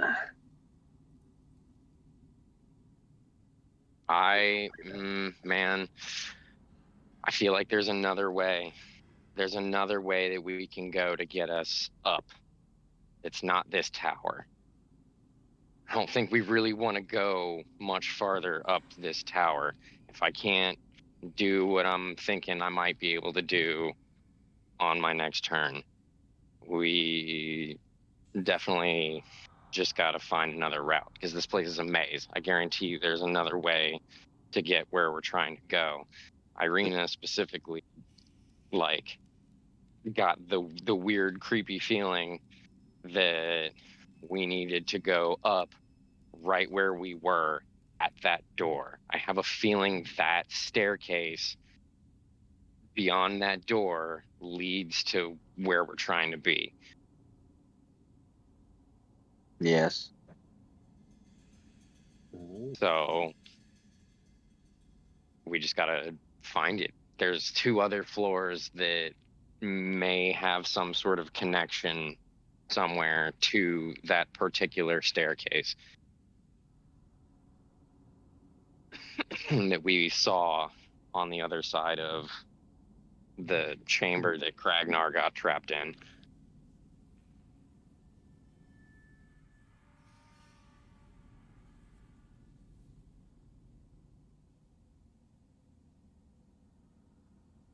I just mostly don't want to leave Strahd's castle with our tail between our legs and empty-handed.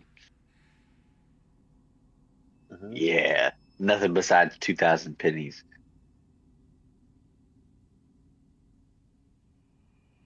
Yeah, I mean, basically, our haul thus far has been about 60 gold. No, sorry. We got 200 silver pieces, so that's 20 gold. We got 50 gold, and then we got 2,000 pennies, which is 20 gold. So our haul thus far is 80 gold. We're doing Which is great. fucking pathetic, bro. We're gonna go broke as adventurers if we don't come out of this place with something.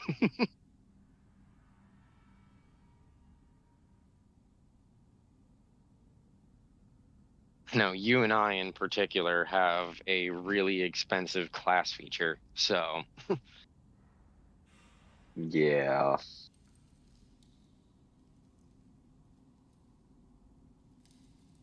Plus, I want to find Morton Kane's freaking book, man. that's what I'm saying. I'm not trying to leave this place until I have that motherfucking thing in my hand.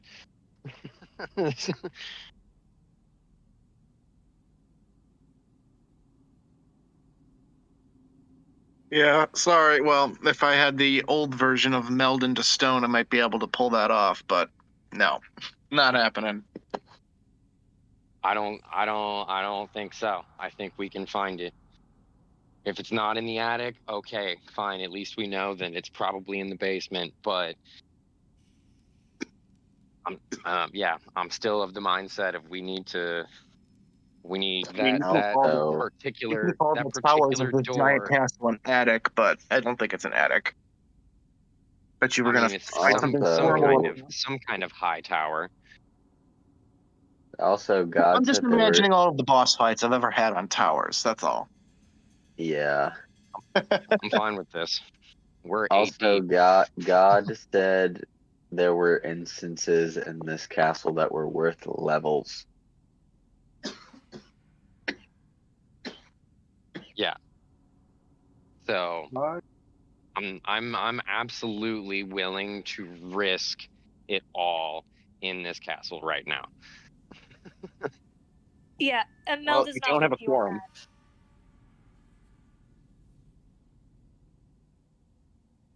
Yeah, I mean- Imelda and the others definitely will not agree with that. Trying to. And I can see why Artemine so blasé, practically just freaking sacrificed his life over here. He's like, oh yeah, I'll totally go explore the basement. Of course you would. You fucking. I didn't say I want to go to the basement. Yeah. I'm not attempting to draw the ire until I know I have the upper hand. We don't have the upper hand right now. What may give us that upper hand very well may be in the upper levels of this castle. I mean, who says that we won't get re-invited if we have Irina with us? I have the sinking feeling that this is the one and only time we will come back to this castle as potential allies. Henceforth, any returns here are going to be as enemies. Well, I mean, somebody could step up and, pretend to agree to be the Dark Lord's apprentice. And Corvus kind of shudders and revulses physically when he says this. Well, I don't As think a he's spider. going to accept any of us as his apprentice if we shoot Oh, at the the heart spider. of God damn Telora. it. I'm not saying anything then. Fuck. We can't even talk. I Right now. gotta say Damn it. we're too far away to talk to each other unless we're yelling and the echoes are carrying. Also, you're a spider. He can Well, click and you know drag. what? Over It's your here fault. You making, can't like, speak to animals. little squeals and cheeps Yeah. that are You know- Ones that I could totally imperceptible. understand. But You don't couldn't. speak spiderese. That's not a language I learned. No. Well, all you have to do is hear it. Yeah, it's unfortunate that my passive speak to animals is of no use at the moment. Yeah, that would be useful. Yeah, well, I mean, if we come across those red-eyed ravens, maybe then. Yeah. Yeah, that's probably familiar to somebody else. That yeah. Didn't want me getting a bird's eye view. Motherfuckers. Yeah, I don't think we're gonna get the easy way out on this one. So So yeah, I mean, yeah, I don't know. I don't know. I don't want to go into the basement, but I don't want to leave yet. I'm not trying to leave here empty-handed. we're Just definitely getting our not. ass spanked. And I do believe we're gonna end up in the basement whether we like it or not. But Oh, that Imelda's not going down the basement. You guys can go down the basement if you want to. That's the last place she wants to go to. I'm interested. There's treasures to be found.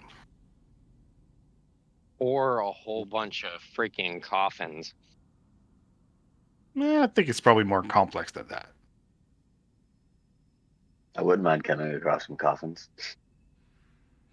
I think I mean, coffins that are currently in use by the living dead. That's as what long- I mean. as long as we I don't mean, wake them I up. don't mean Swarm of coffins vampires with before you find any coffins. dead people in them and their loot. I mean coffins with fucking vampires in them waiting to eat your motherfucking neck. In the basement is see. likely what we're gonna find. I find you guys make a Guys, lot of guys, assumptions. Why it's probably under such heavy guard. Guys, we can't even take a tower. How in the hell are we going to take vampire spawn? We've already beat vampire spawn. Well, okay, an actual vampire. We're failing at this tower. Well, we did kill. Well, we defeated Speak 4 vampires For twice. yourself. Alcor has 14 Say- health and a dream, man. They'll never All learn, right, y'all. Imelda. Don't even try. So dexterity, anything is not. I'm always gonna fail at that. I'm a dead guy.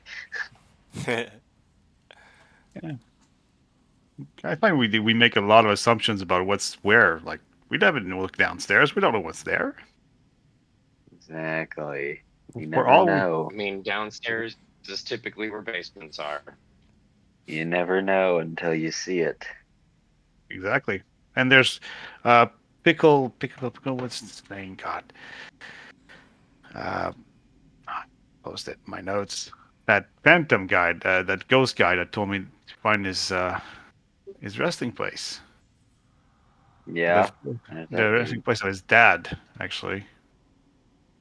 Quite a Yeah. few of us have mobility spells to quickly Yeah. retreat. It's Piddlewick. That's the name. Piddlewick the Second. Yes. We need to find the resting place of Piddlewick the First, his father, to find the treasure, but to watch out for Piddlewick the Third, who's the one who killed him. Piddlewick. I love that name. And the worst part is that it was generally just like a side thought of say, I'll play that harp just as it's passing by, just for the hell of it. And hey, look at that.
I believe it should be Terok's turn. I had to step away from a moment. Unless Terok's Good. turn took place.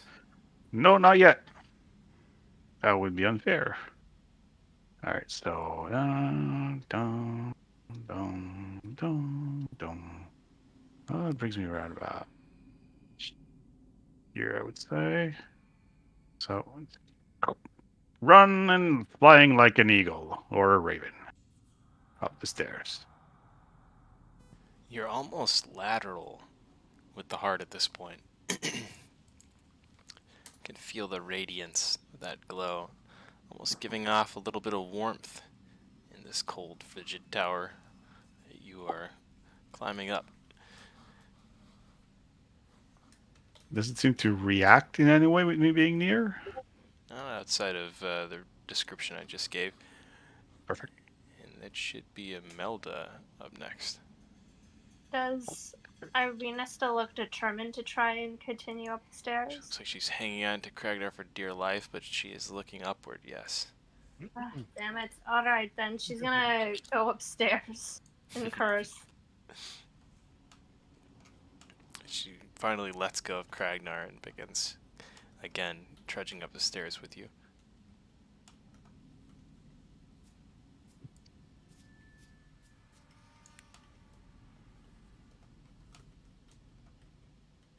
Whoa, there's a spider behind us. Whoa.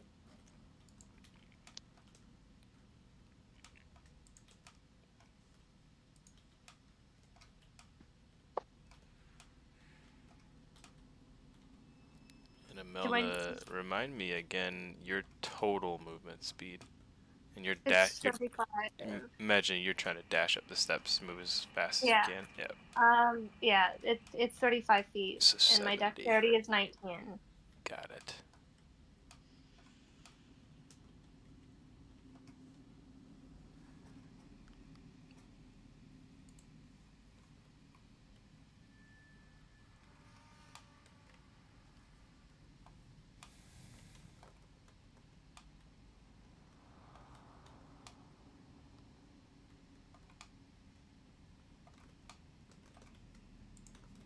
It's gonna put you there, and Ragnar, I'll leave you behind. Sorry, buddy.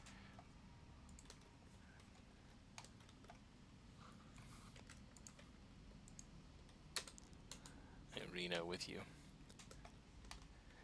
She does glimpse backwards momentarily and mentions something about he'll be okay, he's with the others, as she continues to climb the steps with you.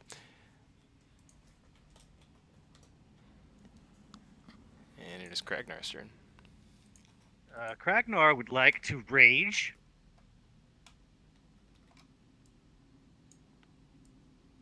I know I might lose it if I don't take damage or attack someone this round, but he's going to bonus action rage because he's getting super pissed off at the tower. And he'll run 1, 2, 3, oops, shit, 3, 4, 5, 6. How far away is this heart? Now. Did he chuck a jav at it from where he is? Well, you can always chuck the jav. If you're asking me, will you hit it? And the range or distance Note away. that I rolled a 23, and I missed. Yeah. Kragnar doesn't cotton well thinking magic can hold a candle to his jav. All right. Kragnar, from the distance you are roughly, let's see here. You are roughly 30 feet away. Oh, okay, it's close range. It's normal range. I will chuck the jav. Okay. And I think reckless attack I've been doing wrong. I think it's only a melee attack that you can use. So yeah, I'm just gonna do a normal old attack with the jav. Normal roll. Jab attack. 23. 23, I repeat. 23, but non-magic. Your javelin clatters off the heart. Same number he rolled. Careening to the bottom of the tower. People at the bottom of the tower, roll a dexterity save for me. Somebody get that. That should be, I think, Alcor Aaron right now. Yes. No. Yo, I'm dying this session. I say I'm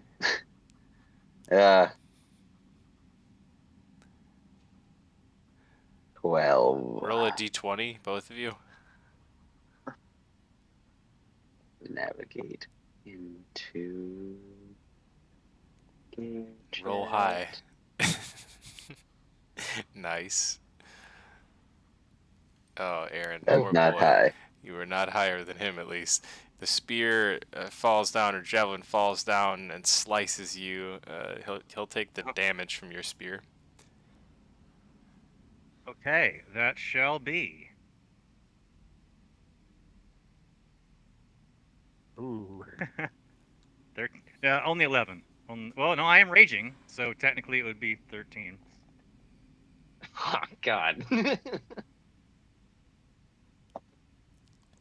And you take 13 damage there, sir. That is to Aaron. And is that the end of your turn, Kragnar? Move, action, bonus action. Yes, that's it. Sorry, guys. No worries. Thank you. Thought Kragnar would totally throw a jab at this crystal thing. Feeling that rushing pain from where the spear sliced you on your arm there, Aaron. No blood drips from the flesh.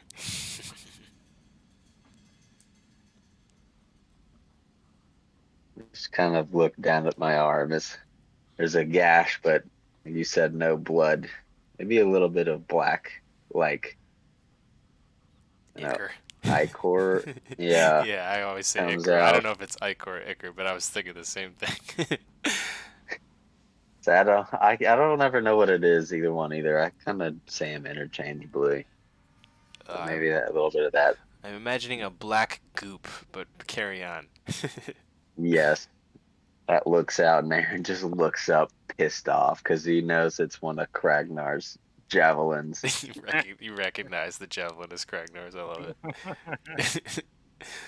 And I grab the javelin, and then I touch my own chest and cast Fly on myself. Oh, awesome. Sweet. And Yeah. Alcor, I would lift you with me, but only seeing as I only have a 14 strength, and you weighed, would you say 210? I 280 can't. with all my gear.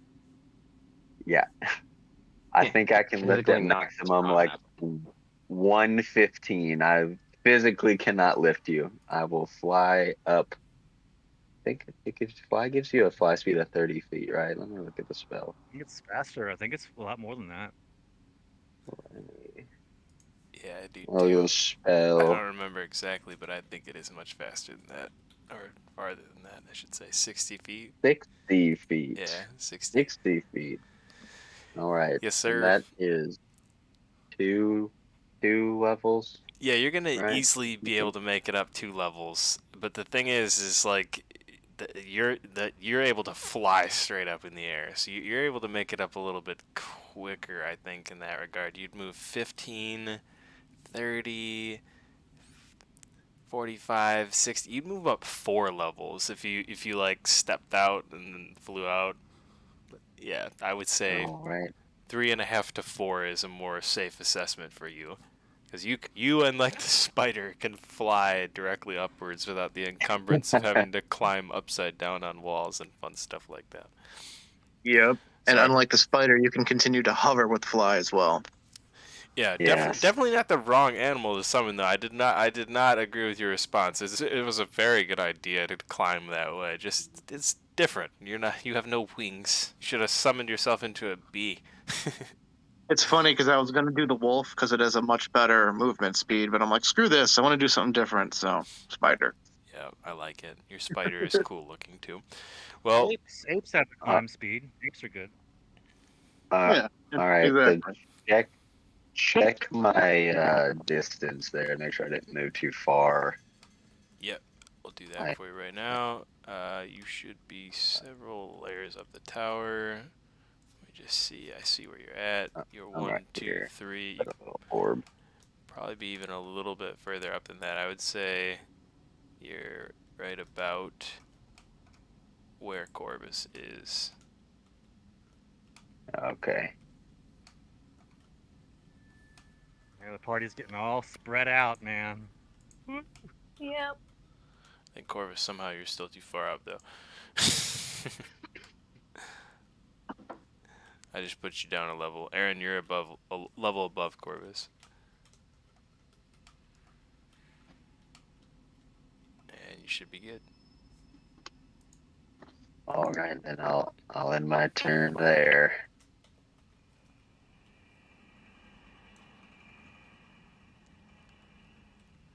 And that should be Alcor up next. Down at the bottom of the tower. He will, after getting his bearings from falling down and trying to dodge a javelin, he will use his second wind and will move over to the bottom staircase, will lean against the pillar, and he will pull out a pair of sunglasses and just relax and just sit there. Because he will die if he goes up the stairs again. That'll be the end of my turn.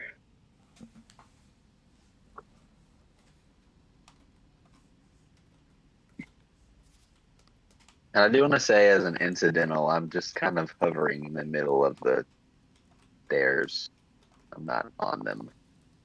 Mm-hmm. Yeah, if you had flying turned on your character, it would be much easier to figure out how far you're actually traveling. Yeah. Oh yeah. Much easier than a spider climbing up all of vertical surfaces. Yeah. Control. I can Yeah. turn on flying for you. Really comes in handy. That should help. I would agree. I did not Yeah, think of that. it's hard to just mention it.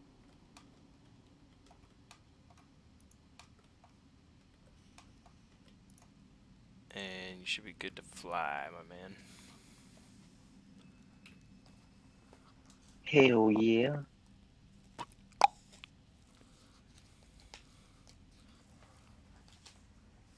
And if that is the end of Alcor's turn, which I believe he said it was, it should be the tower up again. As it shakes and pitches, everybody roll a dexterity saving throw.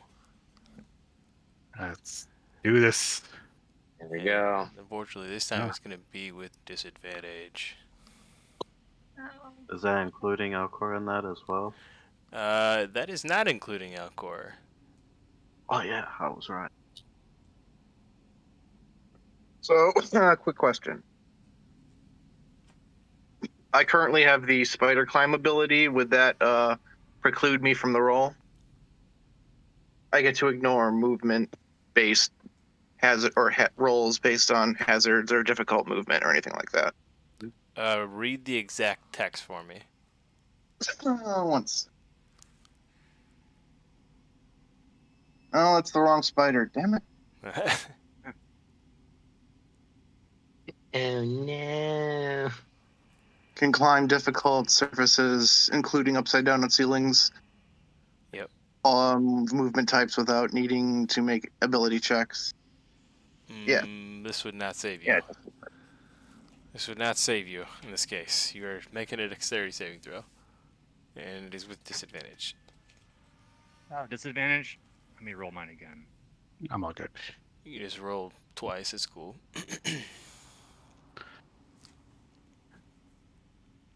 Oh, wait, it's a straight roll. Damn it. Wait, Because you I said have- strength? No. Here's my official roll, sorry. Not good. A 9. Oh man, this might kill me. Yep.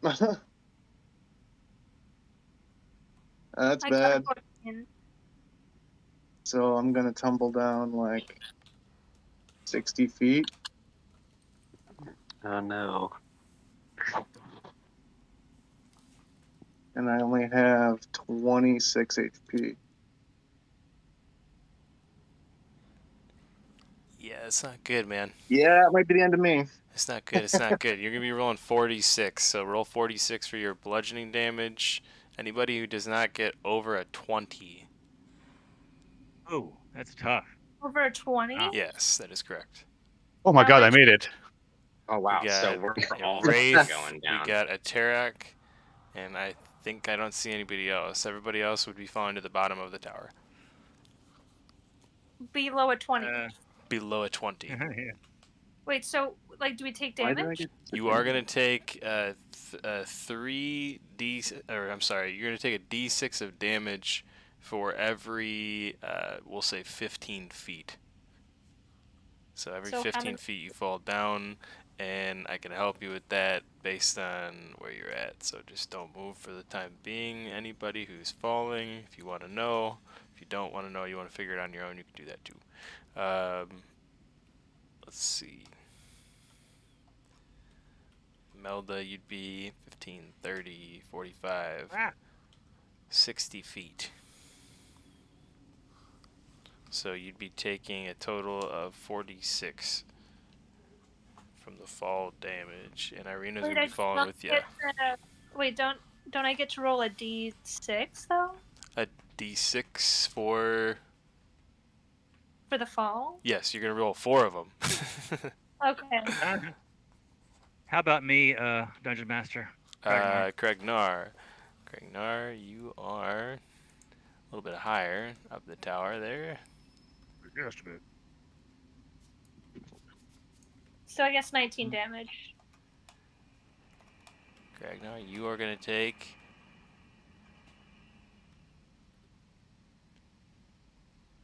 a similar amount of damage actually. 46. Due to rage.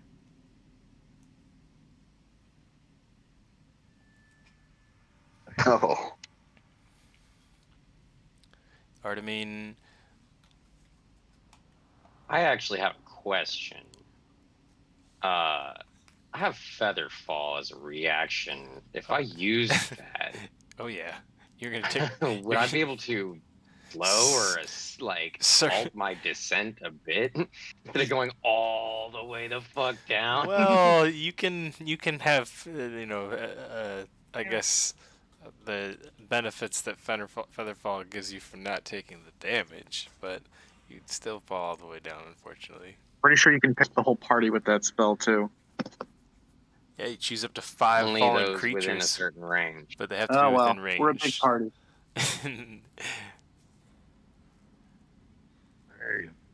You forgot you Alright, had that, or you would well, have used it earlier. no, I was just like letting y'all fall. Yep, that's all right.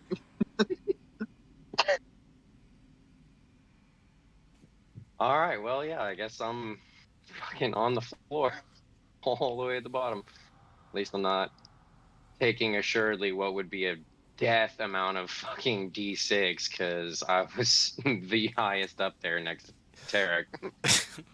And I did take care to say each of these difficulty checks out loud so you guys could hear the increasing difficulty as you moved up the tower. Sorry if I didn't describe it well enough, but it did get worse and worse the further you moved up. 10, 15, then 20. Oh, it seems like a pain. So you got to give different DCs to different people. Ugh. That's the tower really just like shaking extremely violently now. Yeah. It is almost winding back and It's a forth. cool progressive Its challenge. shape no longer holding the form it once held before. And that's why you guys are rolling these difficulty checks. Thus, I think, what do we have? 1, Tarak, and Wraith, who are in the position they were before that happened. And that being said, the tower's turn ends. And it is Wraith's turn. Can't even see higher than that. No, you cannot. It is a new map. Yeah.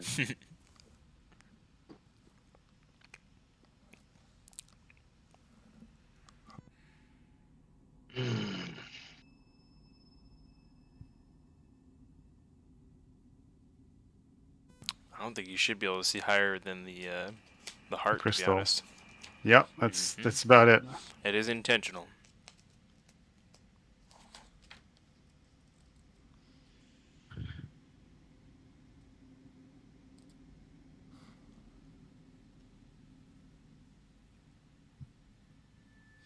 Wraith, I don't know if you are muted in Discord or muted on your mic, but you're muted, sir.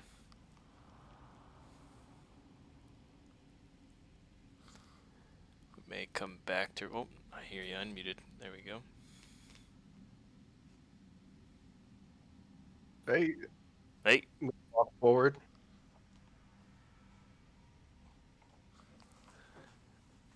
Just move as far forward up the tower as you can, basically. Yeah, Cool. and then I'll stop there. Alright. Move forward.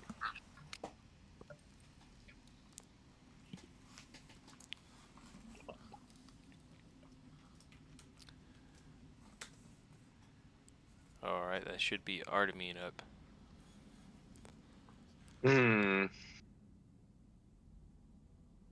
Well.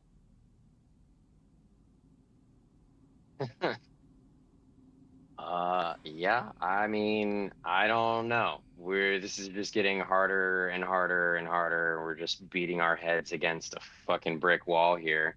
I feel like we should leave this fucking tower entirely alone.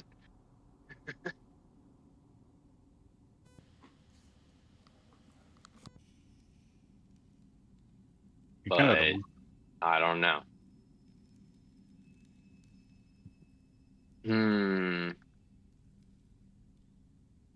Yeah, I was never concerned but he's with a this tower in spider the and he's first place. smashed into the ground.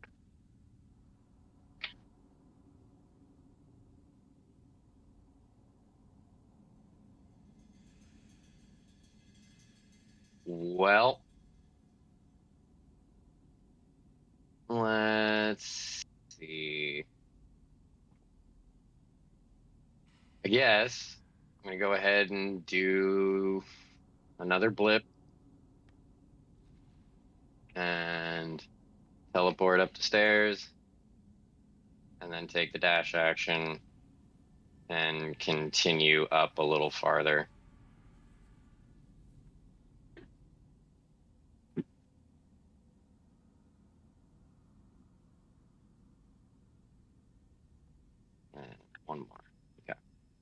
I'll make it right here. And turn.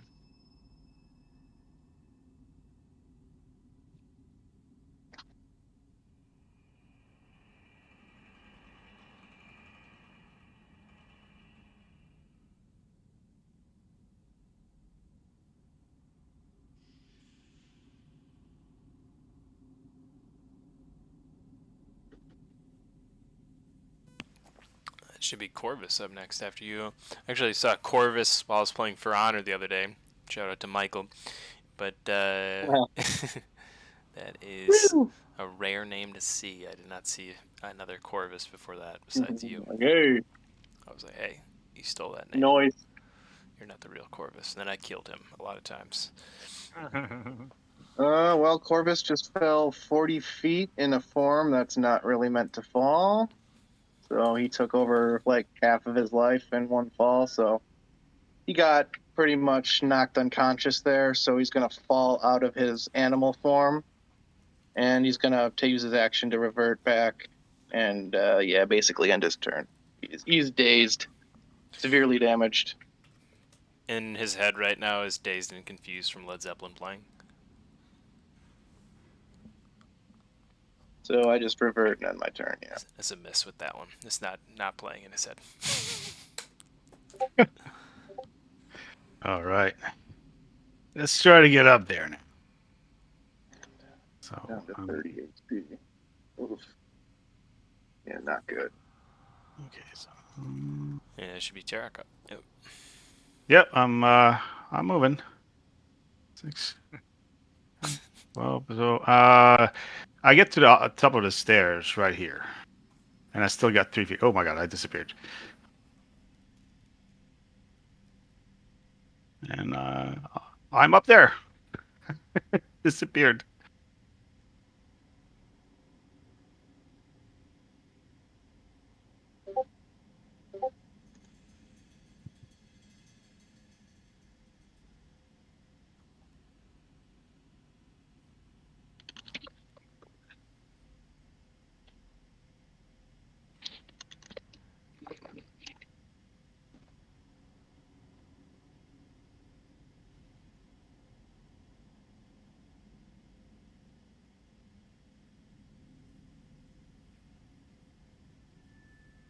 Ragnar will set down Father Albright. He is heavy. Okay. I'm up there, but I don't see anything.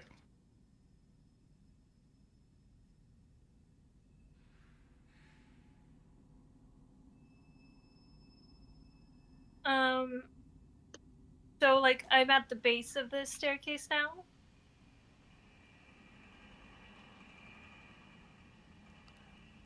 You are. So wait, so just so that I understand the area. So there's the stairs to upstairs, there's the stairs going to the basement area, then there's like a doorway going to the main floor, right? There is. Yep. I'm gonna kind of look at Irina and try and like gesture her to like come and follow me. She's like,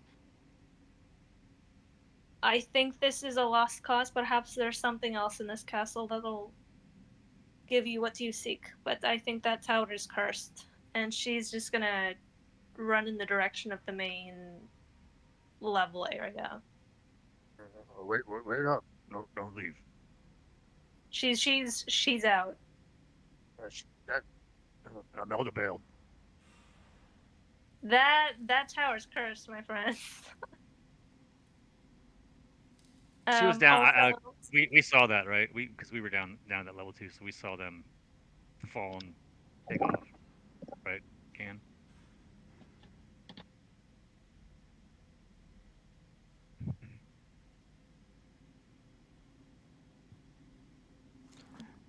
Just a moment there.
Also, I think I might head out because it's past 1 a.m. here, and I'm Dang. falling hard.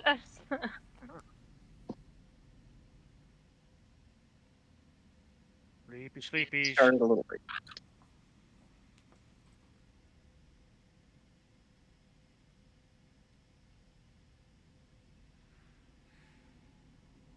We shall see you next 2 weeks from now, Imelda. Sleepy, Good playing sleepy. with you. The what?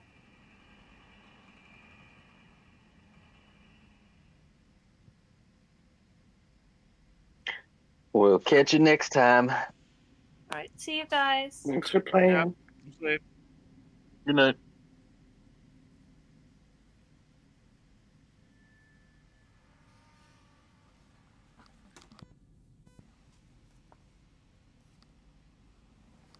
Miss my goodbye to Imelda. Sorry, sending a few DMs back and forth with a few people at this point now.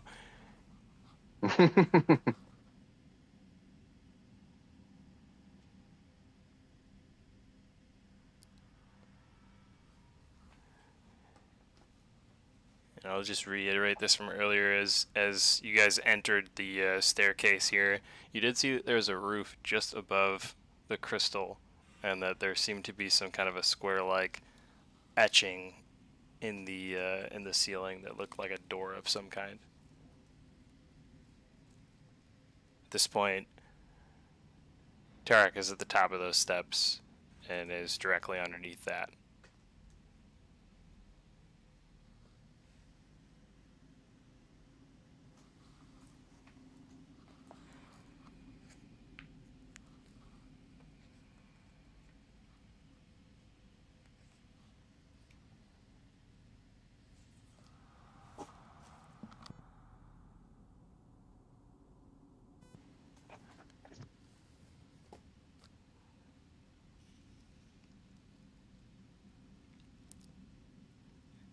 And we'll say Imelda takes her movement as far as she can up the tower, and that should be on to Kragnar next. I'll just stay down here. Well, I don't know. Like, I'd probably jog after Imelda and Irina because I don't want them to get lost. So I think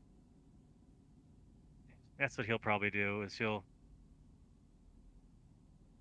follow them. Not wanting them to run into any peril. Did they go down this corridor?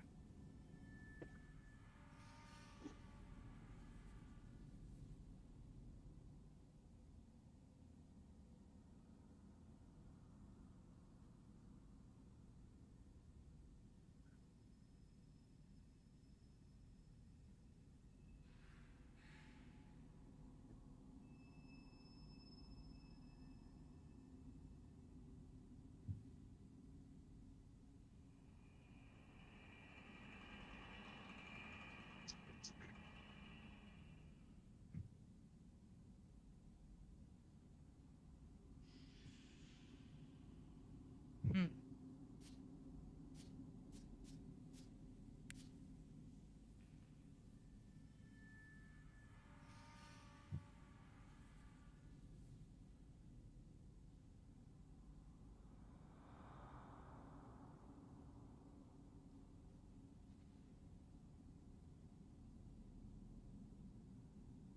But that's it. That'll be my turn.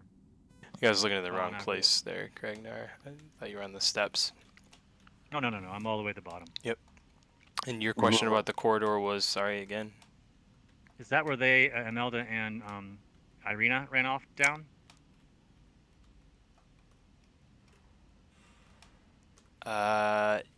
Irina and Imelda continued up the steps. Oh, they went up the stairs. Okay. Yes. Thought they were trying to get out of here. So they're running back up the tower? Unless Imelda said something to the opposite and I didn't hear while I was messaging back and forth with people. I just heard her say she was leaving at the end there. Yeah, I'm fairly certain she made a spiel to Irina about how this She was a would have lost split with cause, Irina at and that at point. the bottom of Yeah, so Imelda's with you, and Irina is continuing to head up the tower.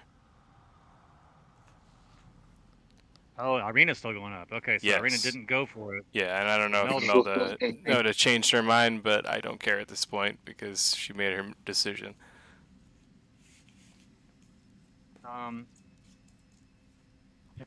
Carl will just stand. He's like the dog that's being called by two different people, like the boyfriend and the girlfriend. So he's like standing in the hallway. You can see Imelda running down the thing, see everyone else running up, and he's like, that's his turn.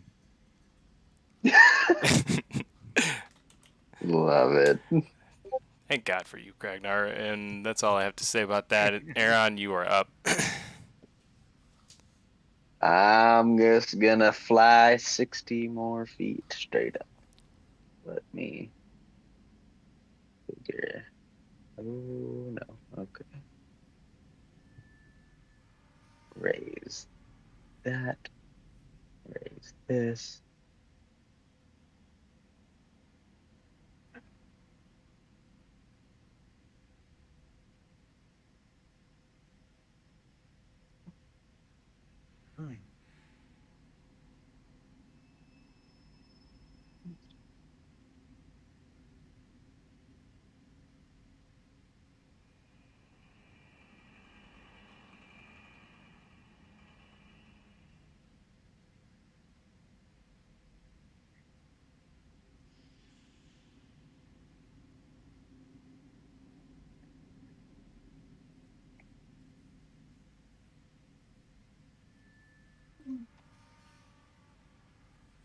man, you're like right up next to it. Come on, jump on it. Probably a portal somewhere. You passed it a little bit, but Oh, yeah. did I? I gotta catch up my green slider first. Okay. Green slider, white slider. All right. The Tower of Hugeness. I'm just gonna Yeah, click no on doubt. Terok's token and just watch. Just gonna spectate. The the tower of making my laptop lag, making this a exercise in patience. But it's working though, so that's a plus. We're making progress on where I was last week. How much further above me is the square and the ceiling? There's a question of the day today. And you, my Sorry. friend. No. It's a fair question. You, my friend, are. Let's see here.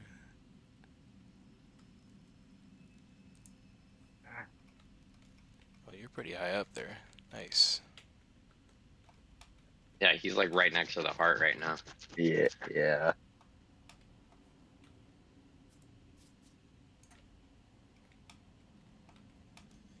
I want to say that you're basically arm's reach from the ceiling right now.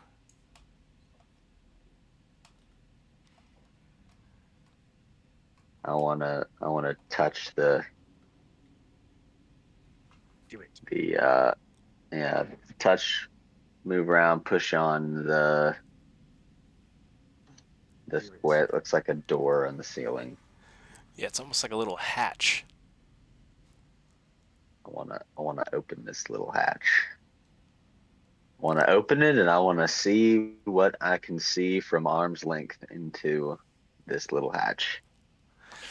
Well, it does have like a small crack at the what looks to be like the handle space. But you can Mhm. see that there's like some sort of a bolt lock that's been locked from the opposite side. Oh.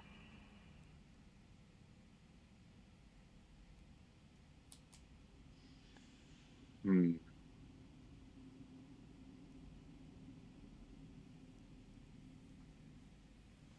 I want to.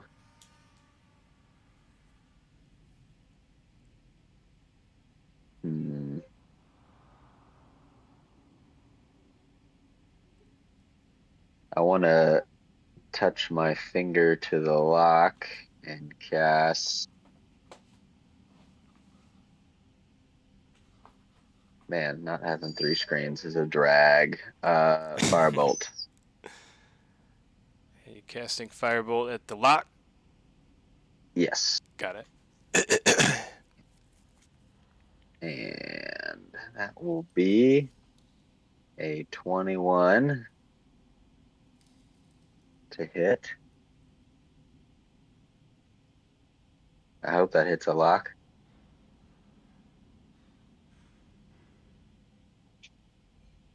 But the stuff in this tower, who knows?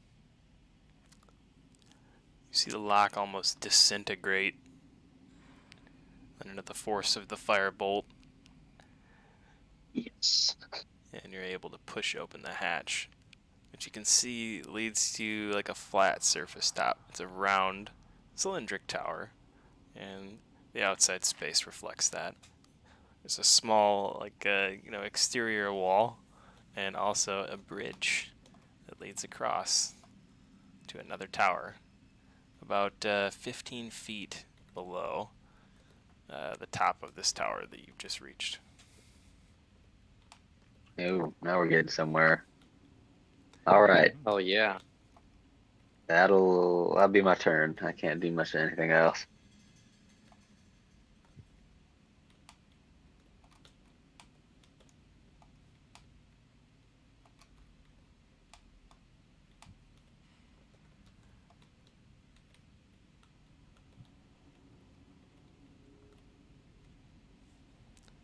Alright, and next it should be Alcor. Alcor will continue staying here. He will, I guess, ready in action. And that's just, in case any monster comes from downstairs or from the corridor. He is ready to attack when that happens. And that will be the end of my turn. When is Alcor not ready for battle? There will not be a Ooh. moment, even in rest. He dreams of it. And I am going to pause here for the night, guys, as it becomes the tower's turn in round 3. Save you the despair that is sure to befall you upon next session, when you have to make a dexterity saving throw for all those that stand in the tower. Aaron, you're going to be exempt of that, and that is it. Yes.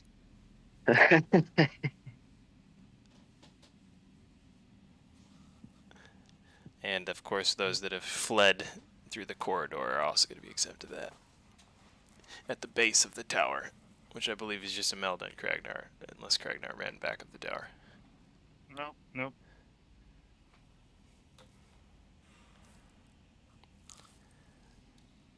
Oh wait, if I'm at the bot, what? Seriously? Wow. Okay. Yeah, there's physically no way to get to the top with the DC getting higher and higher at this point. Unless you can fly or levitate. I'd imagine that'd probably Yeah. work too. No,